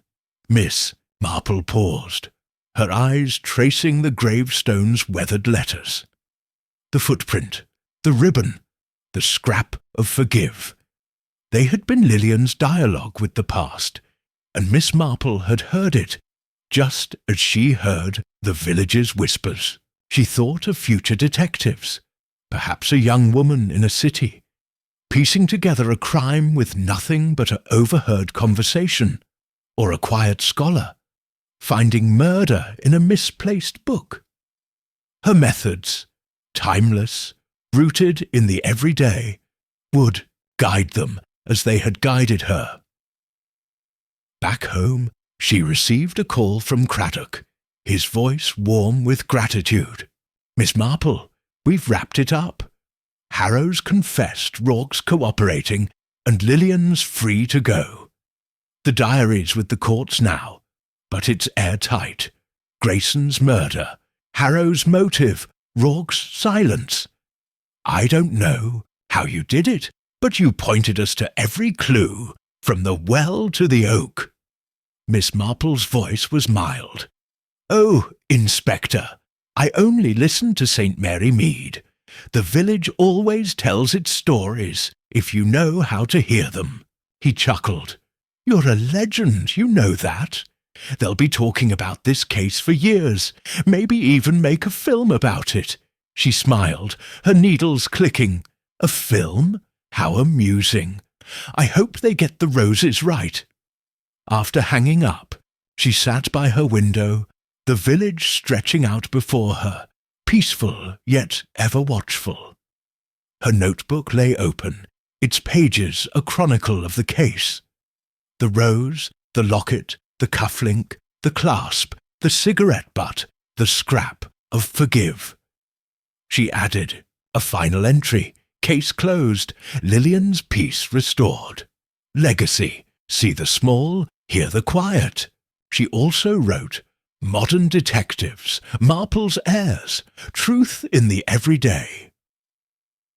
She thought of her past cases, each a chapter in her legacy. The vicarage theft, the poisoned tea, the stolen brooch. Grayson's murder was another, but its impact reached further. A reminder that her methods, born in a village shaped by a woman's unseen strength, would inspire detectives in cities, suburbs, even virtual worlds. The screen had made her a star, but her true legacy was in the minds she touched. The sleuths who would look at a footprint or a ribbon and see a story, not just evidence. Her knitting needles clicked on, a metronome of wisdom. St. Mary Mead was calm now, but Miss Marple knew another mystery would come, as they always did. When it did, she would be ready, her legacy alive in every quiet observer, every listener to the world's soft whispers. The case of the mill was closed, but her story, Christie's story, the village's story, was eternal, a beacon for those who sought truth in the shadows. Outside, St. Mary Mead glowed under the fading sun, its secrets safe, its guardian knitting by the fire. Miss Marple, the inspiration for countless detectives, was at peace, her legacy woven into the fabric of justice itself, ready for the next tale to unfold.